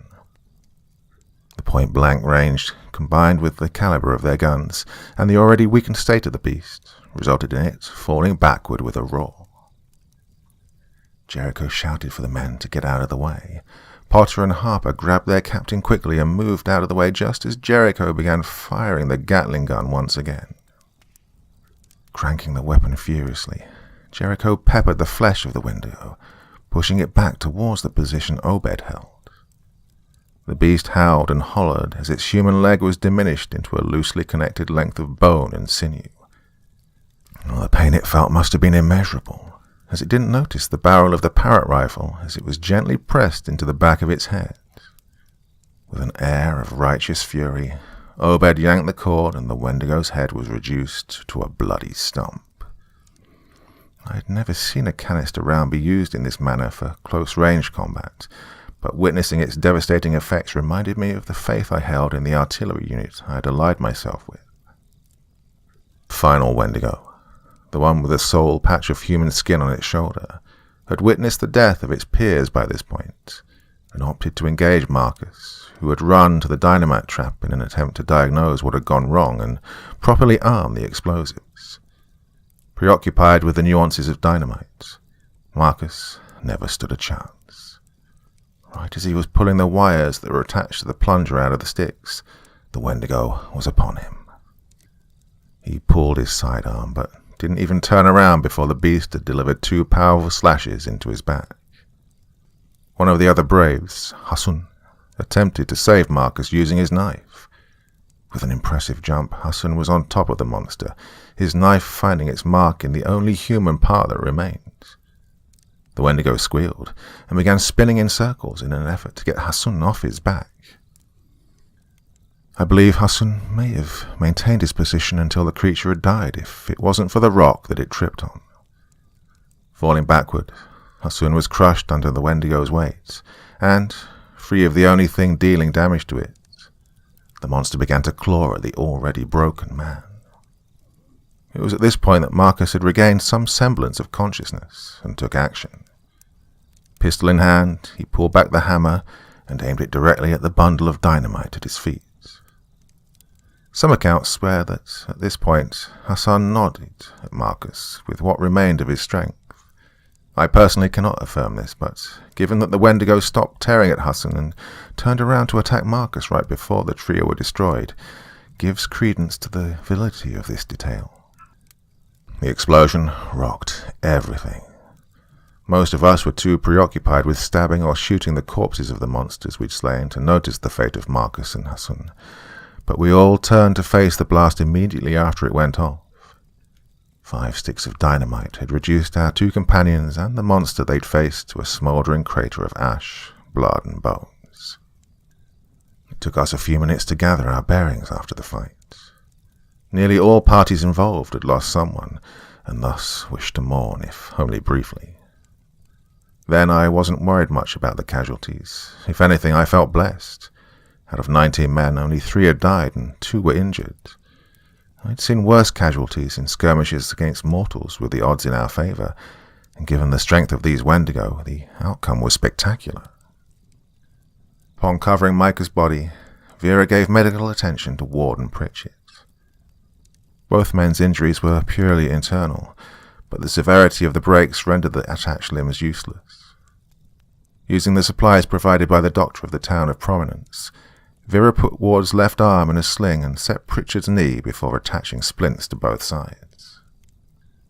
I left Ward and his regiment to console each other as I addressed the next order of business, saving the children. Myself, the sisters, the Algonquians, and the hunters approached the massive mesa. Sizing it up, I said our best bet would be to have someone climb up and tie a rope to something inside, so the rest of us could have an easier time scaling this rock. With Micah dead, Ramon was the only person remaining that had any special skills with a rope. He agreed to scale the cliff face and went to grab his rope. Now, had it all ended there, this account would have been much less bleak. I can't believe I didn't see the signs before. 7 children, but only 6 monsters. Had I been paying attention, we might have been able to take on the final Wendigo. Had I been paying attention, maybe those 3 would have been the only casualties that night. We were all sitting a considerable distance from Ramon when it happened. We were all still licking our wounds from the night before, some of us even cutting up, relieved it was all over, when we heard something hit the ground hard. At first I thought Ramon might have fallen off the face of the mesa. God, if only that were what had happened, things would have been much easier to rectify. No, Ramon's body had been crushed under the weight of the Wendigo. Its cloven hooves had the circumference of dinner plates and were embedded in Ramon's body. The body of this evil entity was covered in a thin layer of black fur, barely hiding taut grey skin that was pulled tightly over every muscle and bone. The hands it had were small, but outstretched from them were 5 claws, impossibly long, each one nearly the length of the beast's arm. It stood at least a full head taller than the monsters we'd just defeated. Its head was that of a deer skull that had been left out in a Texan desert for several decades, bleached a shade of porcelain white I'd never seen before. In its dark eye sockets, I could make out a tiny golden glow, one that I would never have caught if I wasn't looking right at the creature. The glare it gave showed me this thing was fully transformed. It had no humanity to target. I never had a chance of bringing order to the incoming ordeal. I shouted for everyone to fall back. Most of the men nearby were already doing so, running as fast as they could back to the place we'd skirmished before. One of the Algonquians, Askuk, fired a longbow arrow at the monster. The arrow bounced off its flesh, and the Wendigo jumped on the poor native in a single bound. Askuk suffered the same fate as Ramon, crumpled underneath the immense weight of the fully transformed Wendigo. I can only take solace in the fact that both men died quickly. The next victim of the Wendigo was Kitchi. He was one of the first to turn tail, but unfortunately, in looking back at the thing, he neglected to watch for one of the remaining bear traps. His right foot was cleaved through cleanly, and he fell to the ground in agony. The rest of us were too preoccupied with saving ourselves to notice his plight. By the time the rest of us had reached the fleeting safety of the artillery encampments, it was too late for Kitchi. In vain he attempted to stab the Wendigo with his knife as it approached, but the speed at which this thing acted was too much for any mortal man. It grabbed Kitchi by his unharmed leg and chucked him with powerful force into the spike pit he was closest to. Again, I can only feel good knowing Kitchi died fast, as his cries of pain stopped immediately after he disappeared into the trap we'd made for the monsters. Watching 3 men die in less than a minute from only one of these creatures had me feeling hopeless. My spirits were briefly restored when Ward had announced that they'd prepared the final cannonball while we were under attack. Remembering what had happened to the last Wendigo that faced the parrot rifle, I told Ward to only fire it when the damn thing was upon us. God, if I had only reconsidered and had him fire as soon as they were ready, that might have been the end of it. The Wendigo bounded toward us at a speed comparable to a locomotive. Ward's cannon team remained steadfast, the only indicators of their fear being the sweat that rolled down their brows in the cold, lifeless air. As the Wendigo came upon them, Obed yanked the cord once again. Before he'd even fully pulled his arm back, the Wendigo's arm came down on top of the cannon. The cannonball fired, but it buried itself in the dead soil instead of the Wendigo's body. The parrot rifle became disconnected from its carriage. The Wendigo picked up the cast-iron piece of metal like a child might a stick he'd found in the woods. The cannon grew was in complete disarray, which played right into the monster's hands. Swinging the parrot rifle like it were a club, the Wendigo knocked Nathan Potter's head clean off his shoulders. As if it wasn't satisfied with the damage it had done, it delivered another blow to the place where Potter's head had once been, forming a sickening divot between the man's shoulders. Samuel Harper, in a frenzied panic, ran at the beast with his bayoneted Springfield. The Wendigo disposed of Harper with a single backswing of the cannon, connecting with the left side of the man's body. A loud crack rang out as Harper's ribs and spine were smashed to pieces. His body went flying, landing close to where Ward's Gatling gun was set up. Pritchett was the last to meet his end, at the weapon that he manned. Seeing what the monster was doing to his friends, he attempted to run away as fast as his limp would allow. The Wendigo must have sensed his fear, as it ignored Obed, who was much closer, and instead opted to throw the parrot rifle right at Pritchett. The way it was thrown was not unlike the way I'd seen Sunukakawa throw his tomahawk earlier, except here the end result was Randall's entire body being destroyed. Satisfied with what it had done to the fleeing man, the Wendigo turned its attention back to Obed. The poor young man was hurriedly backing away from the monster, having been knocked down by what it did to his cannon. The Wendigo slowly marched towards him, taking deliberate steps as if Obed's fate was certain. The youngest man in Ward's battalion surely would have died if Ward himself had not stepped in. His sword having been annihilated by the canister fire earlier, Ward now only had his sidearm to contend with the beast. Nonetheless, this didn't stop him from taking a firm stance in front of his soldier. In a flash, Ward emptied all 6 rounds of his Colt 45 into the skull of the hunched beast. Now, I cannot forget this detail, as I remember wondering why the Wendigo still didn't retaliate against Ward immediately. The beast stood still, not so much as flinching as each bullet bounced off its skull. For a moment both Ward and the Wendigo stared at each other. The monster let out a sound not of this earth, but we all understood what it was trying to get across. It was laughing at Ward. Had it been any other man, I think they would have cried. But Ward, being the man he was, he simply grimaced, changed the grip of his pistol so he was holding its barrel, and began to bludgeon the monster right where he'd been firing. Ward managed to get 2 hits in before the Wendigo responded. I like to think he got that many in because the monster was genuinely shocked that the man didn't have an ounce of fear in its presence. The Wendigo grabbed Ward, wrapping one hand around his torso and the other his legs. Slowly, the Wendigo began to pull. Over the course of about 10 seconds, Ward's legs were torn from his waist. All the while, Ward continued to beat the beast with the grip of his pistol. When his bottom half was removed from him, he was able to hit the beast with 2 more strikes before his arms fell limp, and life escaped him. Obed and Jericho screamed as they witnessed the loss of their beloved leader. The rest of us had begun to fire upon the monster with the weapons we had. I looked to Sununkakawa, who showed me that he was preparing the sacred arrow to take down this horrid creature. As we fired what we had at the monster, I felt the flames of hope flare up within me, my trust in Sununkakawa's arrow as the only thing that could kill this demon, keeping me from losing my mind. Vera and myself returned to our position atop the hill, while the remaining survivors had taken a position near the Gatling gun. The Wendigo walked calmly towards the others, bullets bouncing off its hardened flesh like pebbles. I saw Sununkakawa pull back his longbow and take careful aim, A firm resolve was reflected in his eyes, and I thought for sure that'd be enough to destroy this creature. He released his bowstring, and the arrow travelled in its intended direction.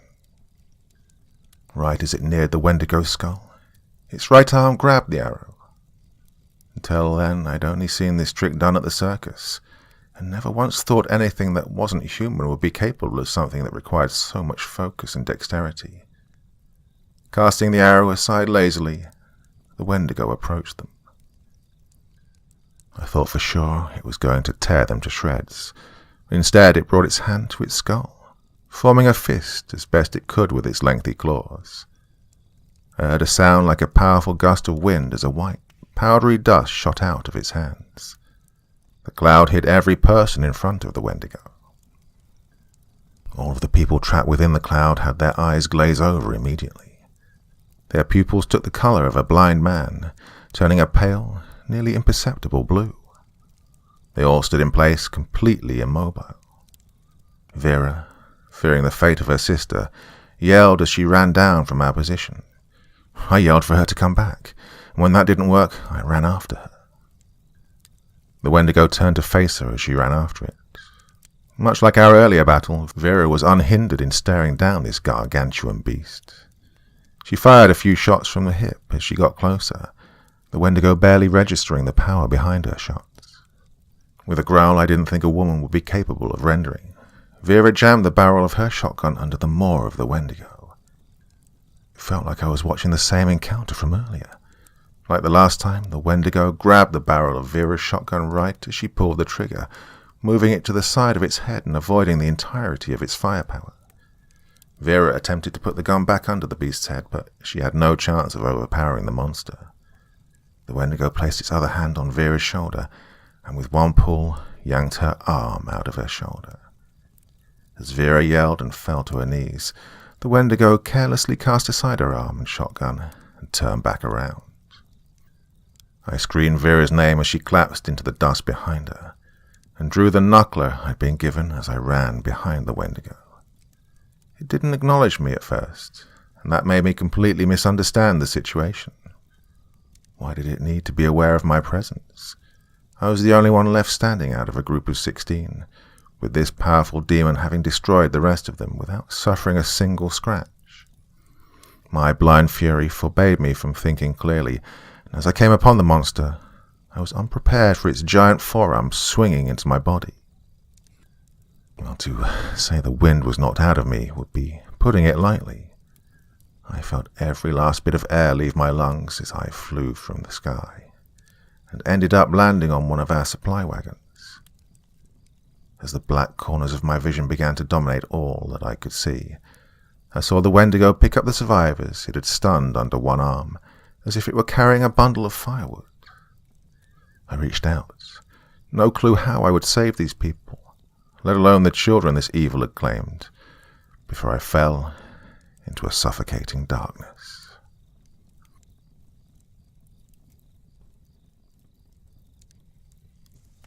September 20th, 1878.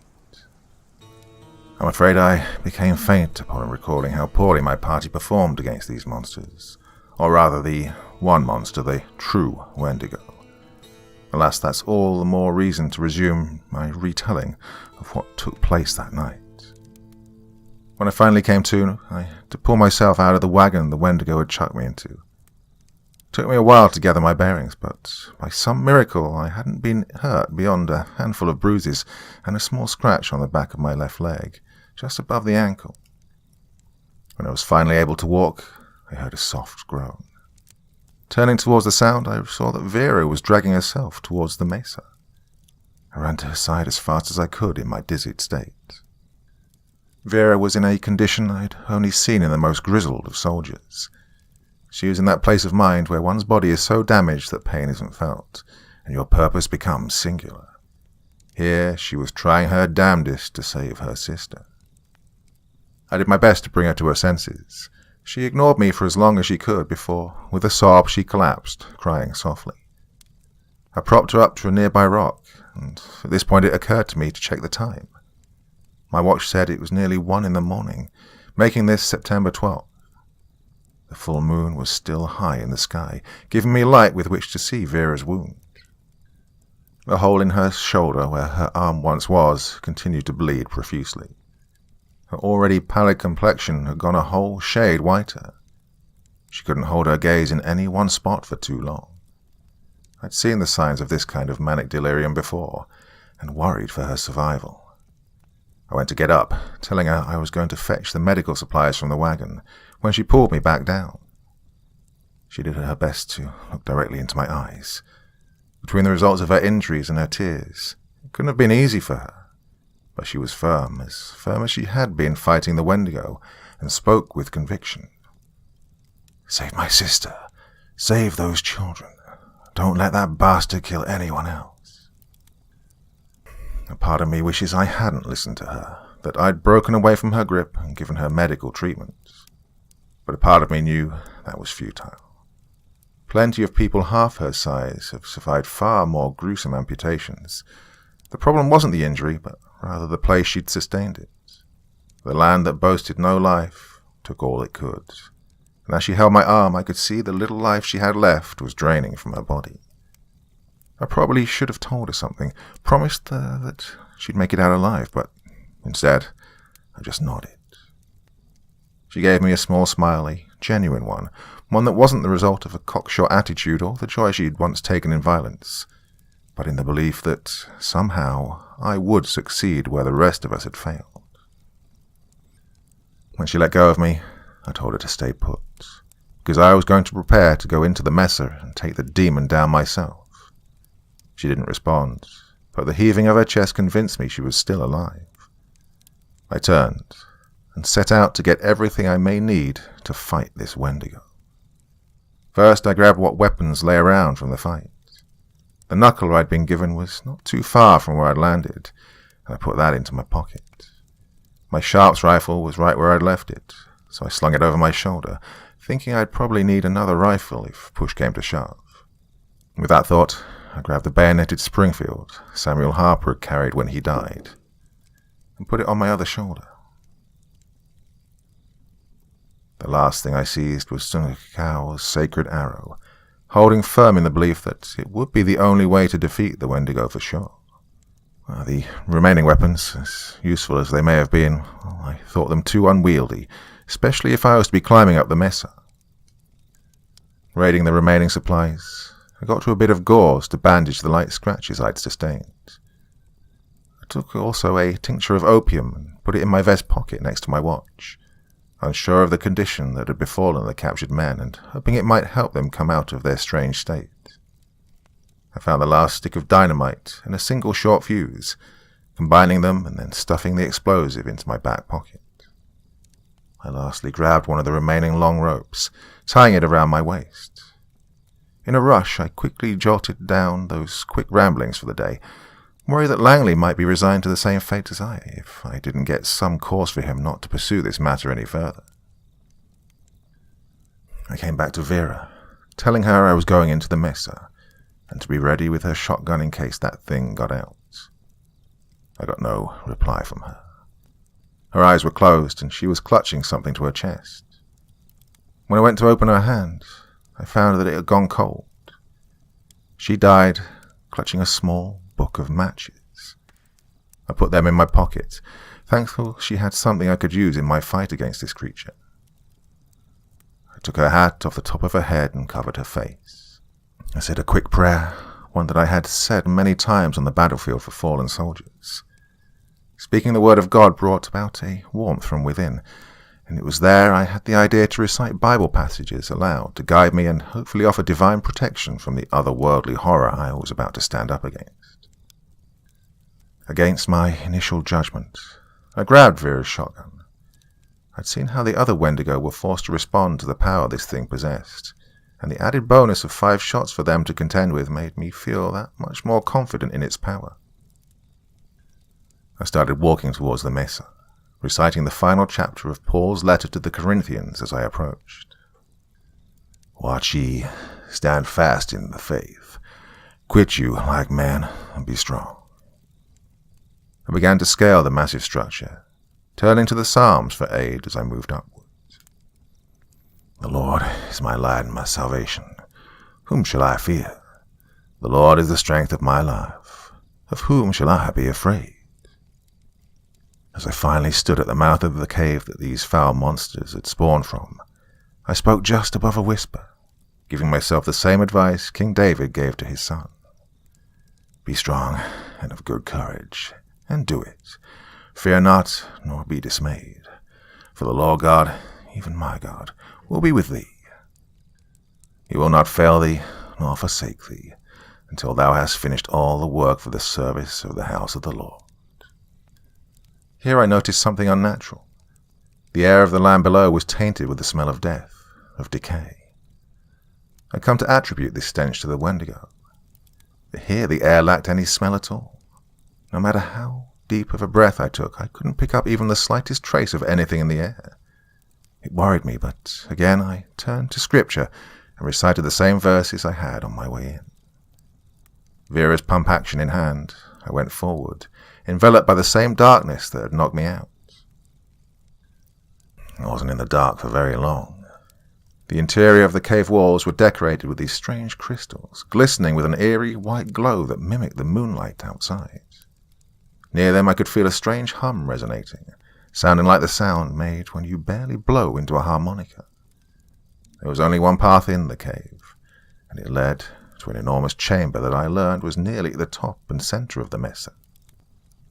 The chamber was bathed in the radiance of the full moon, courtesy of an opening at the top that let light in. The place was in the shape of a shallow bowl, with bones and rocks littering the floors. At the center of the chamber lay the bodies of the 7 that the Wendigo had captured. I ran to them as soon as I saw them.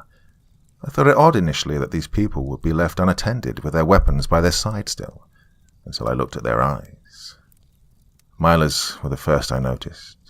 Her once deep blues, now a pale, almost non-existent shade of the sky.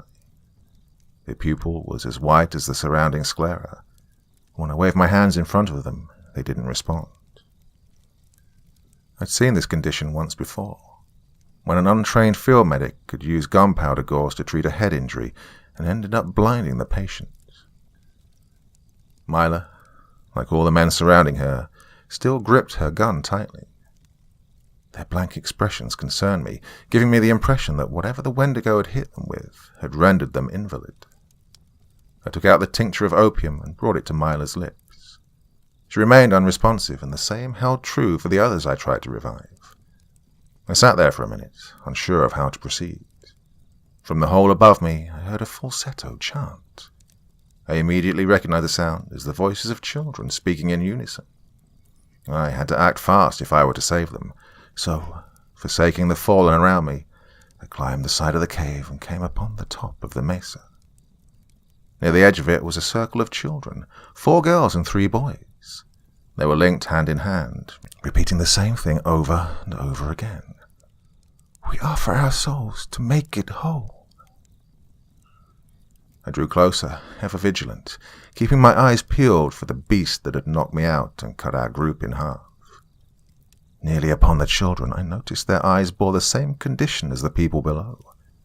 I tried to snap them out of their state, but they simply continued to chant those same words over and over again.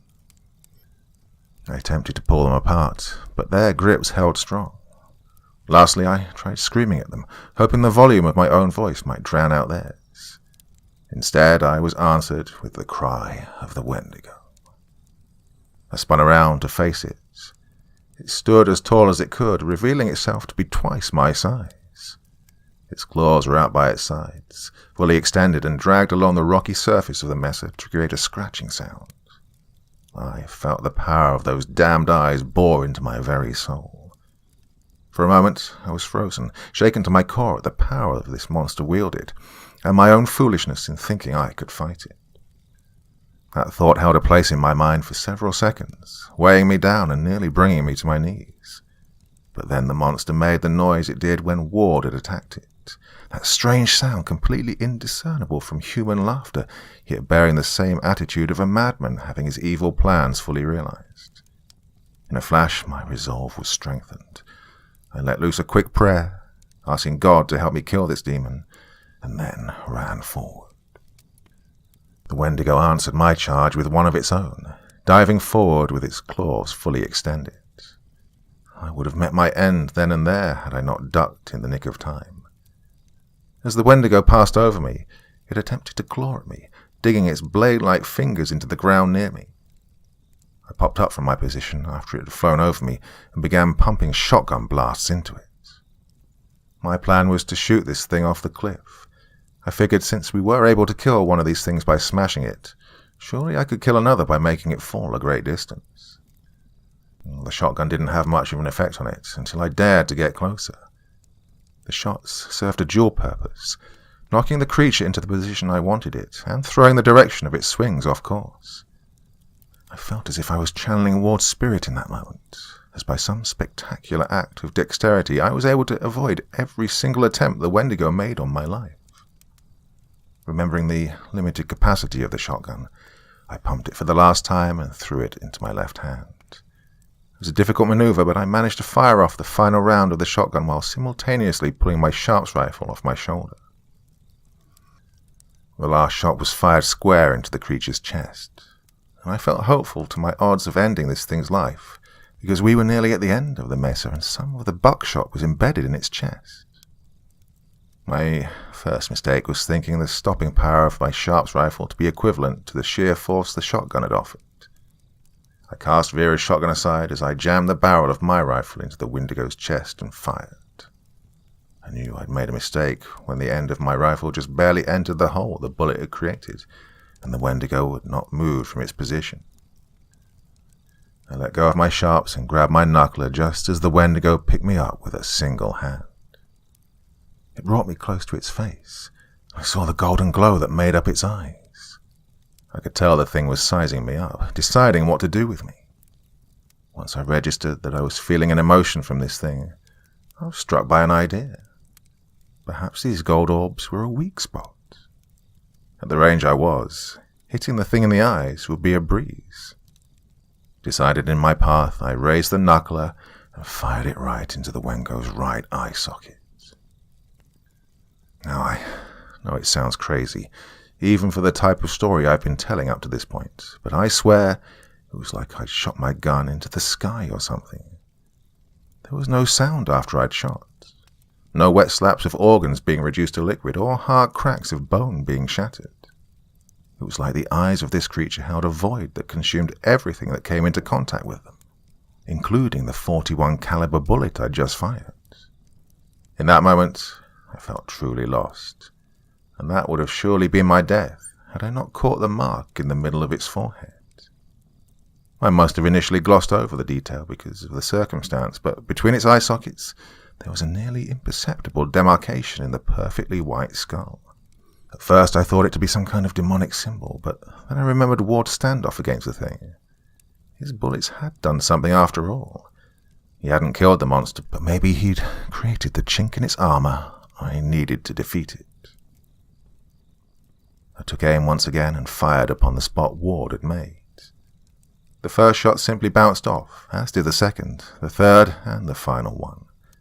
Again the Wendigo let out that strange sound that somehow was supposed to pass for a laugh. Clinging on to the last desperate bit of hope that still flared within, I gripped the knuckler as the gunsmith had shown me to turn it into an improvised brass knuckle.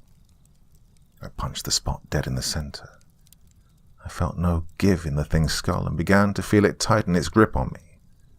With the last breath I could give, I wound up and hit it again. I felt a crunch. I might have heard it as well, but I can only be sure that I felt the smallest of fractures occur as my fist was coming away from the skull. I'm also sure that I felt the Wendigo stop its squeezing. Our eyes met for a second. I had to act now if I was to survive. A furious, airy cry left my lips as I hit the monster with all my might. I was flung from its arms as something akin to a very strong gust of wind flying from the hole I'd created in its face knocked me free. After rolling a couple of times, I ended up on my hands and knees. I turned to face the monster, which was now letting out shrieks not unlike the ones its relative did right before we dropped a pine on it. It was clutching its forehead with both hands, stumbling about dangerously close to the edge of the mesa. I smiled as I took the bayoneted Springfield off my shoulder.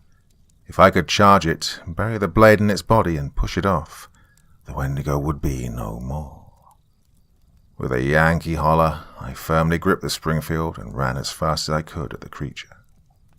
And that would have been the end of the beast, if it hadn't formed a fist in front of its face and blew that mysterious powder into my face.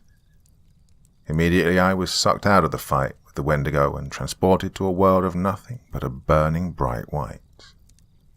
I floated about this place for what seemed like a couple minutes before I was brought out of it by a cold, hard slap to the face. I was now in my childhood home in Massachusetts, standing in the living room at the ripe old age of 10 years old. My mother's on the floor, her face red with both tears and my father's handprints. My father towers above me, alcohol in his breath and insanity in his eyes. He tells me my silence about what he'd just done is absolutely necessary, lest he lose his university job. He raises his voice to levels that cause my ears to ring. I'm only able to nod my head in terrified agreement. In my mind, I swear that I'll never be the man he is. Suddenly, I'm in the state of Louisiana with Langley, Howard, Billy, and Benjamin, wearing my full Union uniform. We're speaking of how fortunate we were to survive the fight at Mansfield and retreat to Pleasant Hill, when suddenly cannon fire broke out. We stood up from our camps just in time to see rebels charging in on horseback, attacking everything they could. Langley and myself hurried to take cover, but Howard, Billy, and Benjamin all died at the ends of Confederate blades. I'm forced to look upon little Billy, a boy no older than 15 from Iowa, as he struggles to breathe through the gash in his throat. Then I was transported to the outside of Potter's Mill. I was one of 4 Pinkertons hired to break up the union that had formed. To set an example, the other 3 had captured the family of the man who'd organized the union in the first place. Him, his wife, his 2 sons, and his 4-year-old daughter are pressed against the wall of the mill. His daughter makes eye contact with me, and I know I wouldn't be able to follow through with what the other 3 had planned. I turn away as they begin shooting, walking then running as fast as I can from the place. Her innocent, pleading expression is burned into my mind, and I spend the night staring at the ceiling of my room at the local inn, seeing only her face. And lastly, I was standing over Esperanza as she hit the ground. I had just struck her after a heated discussion about how distant I'd been since the incident at Potter's Mill. She looks up at me from her position on the floor, the tears and terror in her eyes exactly the same as they were in my mother's all those years ago. I turn tail yet again, not saying a word, not grabbing any of my things as I leave her house, get on my horse, and never come back. Over and over and over again I relived the worst parts of my life. For the first few cycles I was myself, playing out my role in my memory. But then my perspectives began to change. I became my father, my mother, Billy, the grey that killed Howard, one of the Pinkertons I worked with, the little girl, her father, and Esperanza. Each new telling of the memory brought about a different view of the event, and I felt their pain as they felt it. I was slapped, shot, and cut to pieces more times than I can care to recall. Eventually I completely forgot about the Wendigo and found myself begging for forgiveness from all the people I'd wronged. From my mother for not speaking out about my father's abuse, from my fellow soldiers for not taking arms at their side, from the little girl for not saving her from the Pinkertons, and from Esperanza for not sharing with her what had turned me into such an empty shell of a man, and for breaking my childhood promise to not become the evil person my father was. No matter how much I begged, they never responded, and I was forced to see their horrible fate repeated more times than they or I deserved. I was spiraling downward into complete insanity. I was doomed to die here. That's when I heard the sweet sound of my salvation. The first chords of Rescue the Perishing were hard to make out at first, but soon the memories that had threatened to shatter my mind dissipated to make way for the music. Soon the simple chimes of the music box were replaced with soft, deliberate piano notes, and in time those were accompanied by a comforting voice I knew all too well. First I see Esperanza singing and playing the piano as she sings to the congregation I grew up with. And then in the church she spent her childhood going to on Sunday, her voice just as honeyed as it was in my own church. We're then in a bar on our journey across states, with only me, her, and the bartender in attendance. She serenades to me gently with a joy that only a woman in love could possess. When she's done singing, she rests her head on my shoulder. I hold her like I did back when she was in love with me, and I begin to cry, telling her how sorry I was for abandoning her and for my bullheadedness that led to me keeping the pain I'd internalized from the traumas of my life away from her. She returns my embrace and says nothing, just rubs her hands on my back as I continue to weep. I don't know how long I cried for, but she stayed by my side the whole time. But instead, back on top of the mesa with the Wendigo towering above me. I fell backward just as it swung its great arm at me, experiencing once again a close encounter with these creatures' claws. I raised my arms in preparation of the second strike, knowing I stood no chance of backpedaling my way out of this one. The Wendigo raised its other hand behind its head. A loud bang suddenly rang out, and the hole in its forehead grew a tiny bit bigger as it staggered back. Myla and the others had been brought out of the same state I experienced by the opium I'd given them. Their accounts are mixed as to how well it worked, though I understand those that had been slow to awaken were stirred to consciousness by Barry's shaking. Myla had fired the shot that saved my life. I got to my feet and retreated back to the men as the Wendigo flailed in pain. Back in the saddle, I ordered everyone with guns to aim for the hole in its head. Barry, Chet, Keme, and Myla all obeyed, unleashing a hailstorm of bullets that this once invincible demon was struggling to contend with. The Wendigo had resumed covering his wound with one of its massive hands, stumbling as it attempted to make its way toward us. I came to Sunukakawa's side, presenting to him the sacred arrow he'd tried to use before. As I handed it to him, he expressed concern about his ability to hit the thing once again. I told him that all we needed to do was wait for an opening. We could hit it right in the hole that had been created. We bickered briefly over how that might be accomplished, when Barry yelled for us to be ready when he attacked. The giant hunter waited for no reply from either of us, and, stealthily as a mountain of a man could while running, went to the other side of the cliff. I had no clue what Barry's attack would be, but at that point I was suddenly struck with an idea. I quickly pulled out the stick of dynamite and the gauze and told Sunukakawa to give me the arrow back. As I attached the explosive to the sacred weapon, I told him that even if he didn't hit the monster, that it would have a harder time attacking us with only one arm. He nodded and took the arrow from me when I'd finished my work. The Wendigo was nearly upon us when Barry acted. With the bellow of a wildman, Barry jumped onto the Wendigo's back. Wrapping one massive arm around its neck, Barry began to stab it repeatedly with a large hunting knife. The blade barely broke skin, but the strikes combined with Barry's weight caused the Wendigo to claw blindly at the man on his back, taking the hand off its forehead to do so. As Sunukakawa drew his arrow, I took out Vera's matches and lit the fuse on the dynamite. The Algonquian warrior exhaled deeply as he watched the Wendigo fight against the attacker on its back, then let the arrow loose. The arrow sailed swiftly in the air, finding its mark in the center of the Wendigo's skull. I shouted for Barry to get down and saw the man drop to the ground near the Wendigo's feet. The monster wailed grievously, falling to its knees and putting its hand on the floor of the mesa. It went to pluck the arrow out of its skull when the dynamite went off. The bleached white skull was no more. The head of this beast now reduced to an empty crater sitting atop taut collarbones. The Wendigo stayed in that position for a few moments before finally falling forward. I breathed a sigh of relief. The monster was defeated. The children were safe. I turned to Sunukakawa to congratulate him on his shot, when I felt a strange pinching sensation in my ankle. Then everything went black. I remember briefly waking once, shooting up and screaming out in pain before collapsing back into unconsciousness. When I finally came back, it had been a week since we'd all faced off against the Wendigo. I hadn't realized it, but at some point during my fight with the monster, I'd sustained a scratch from one of its claws near the front of my left ankle. Perhaps if I'd been fighting an ordinary creature, it wouldn't have amounted to much, but the Wendigo's natural appetite for decay spurred an infection unlike any other to take place.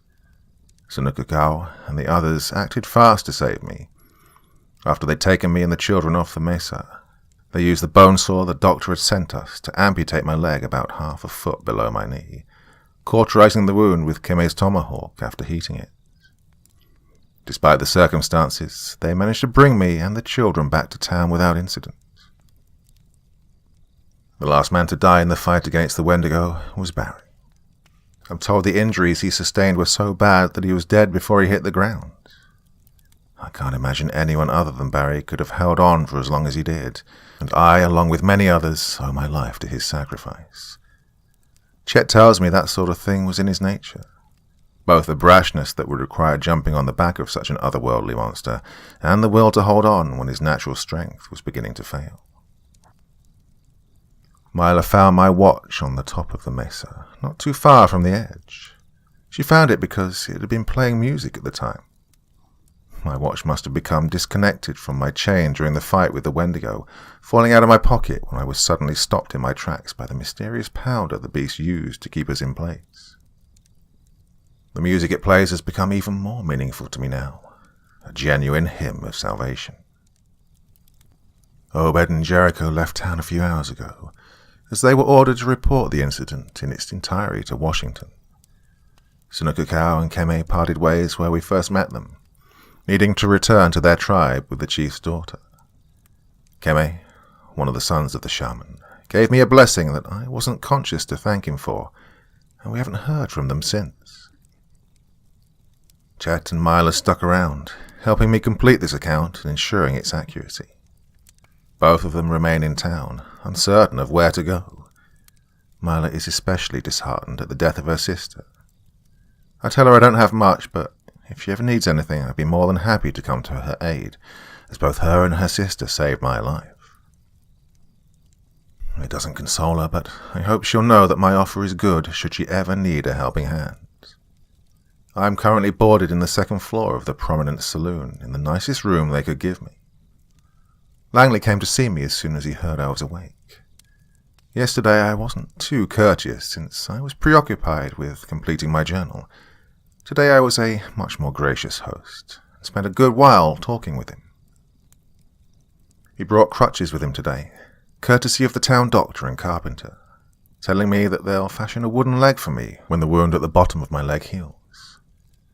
He was near tears as he told me how much he appreciated the help I gave him. I tried to play it off as a favor I was happy to carry out, but he doesn't have any of it. He tells me that he's sorry about my missing leg, and that he'll keep me in town for as long as I need to be here, food and board paid for. He tells me that because of the selflessness of myself and the others sent on this mission, he'd be around to raise his son. I ask him what he named the boy, and wouldn't you know it, he named him Alexander. I tell him it's not in good taste to name your kid after your friends, and we share a laugh. After a brief bout of small talk, I tell Langley that if he really wants to thank me for my services, then he'll burn the letter I gave him. I tell him that I need to go see Esperanza myself and apologize to her for what I did as soon as I can move. He tells me he's sorry, as I won't heal for another couple of weeks, and probably won't be horse-ready for at least 3 months. I tell him I'll be leaving sooner when he cuts me off, telling me he's also sorry for having sent a man to deliver the letter on his behalf as soon as I left for the expedition. The man who had given me Langley's letter 2 weeks ago today, Rusty Jacobs, relished any and every opportunity he was offered to relive the days of the Pony Express, and had not only gotten the letter delivered to Esperanza, but managed to pick her up as well. As soon as these words left his mouth, as if on cue, I heard the first notes of Rescue the Perishing playing softly from downstairs. With a smile, Langley told me to take my time and left my room. I cannot stop grinning as I write this. I don't know what kind of apology I'd need to offer to earn her forgiveness, but as God is my witness, I will do whatever it takes. I have passed the test God put before me and been rewarded with a second chance for my efforts. I'm no Job, but then again, I don't need twice as much in return for enduring and proving my faith. All I need is my esperanza.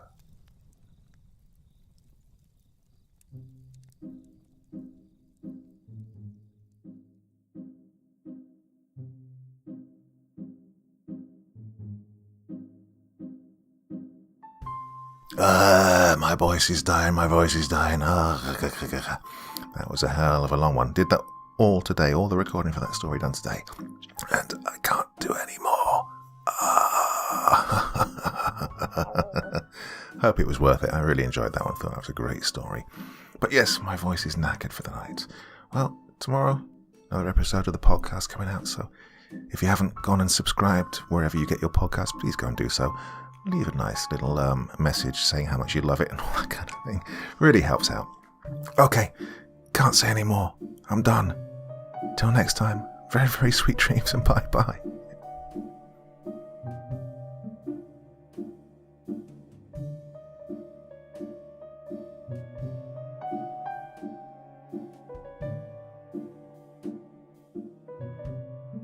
Hey there. Thank you so much for taking the time to drop by and listen to this story today. It really means a lot to me. I put a lot of time and effort into making these videos, so it's nice to know that there's someone out there listening. Do me a little favor, would you? Click that like button, leave a comment, and if you really feel like it, why not subscribe too? Okay, happy tales everyone. See you soon.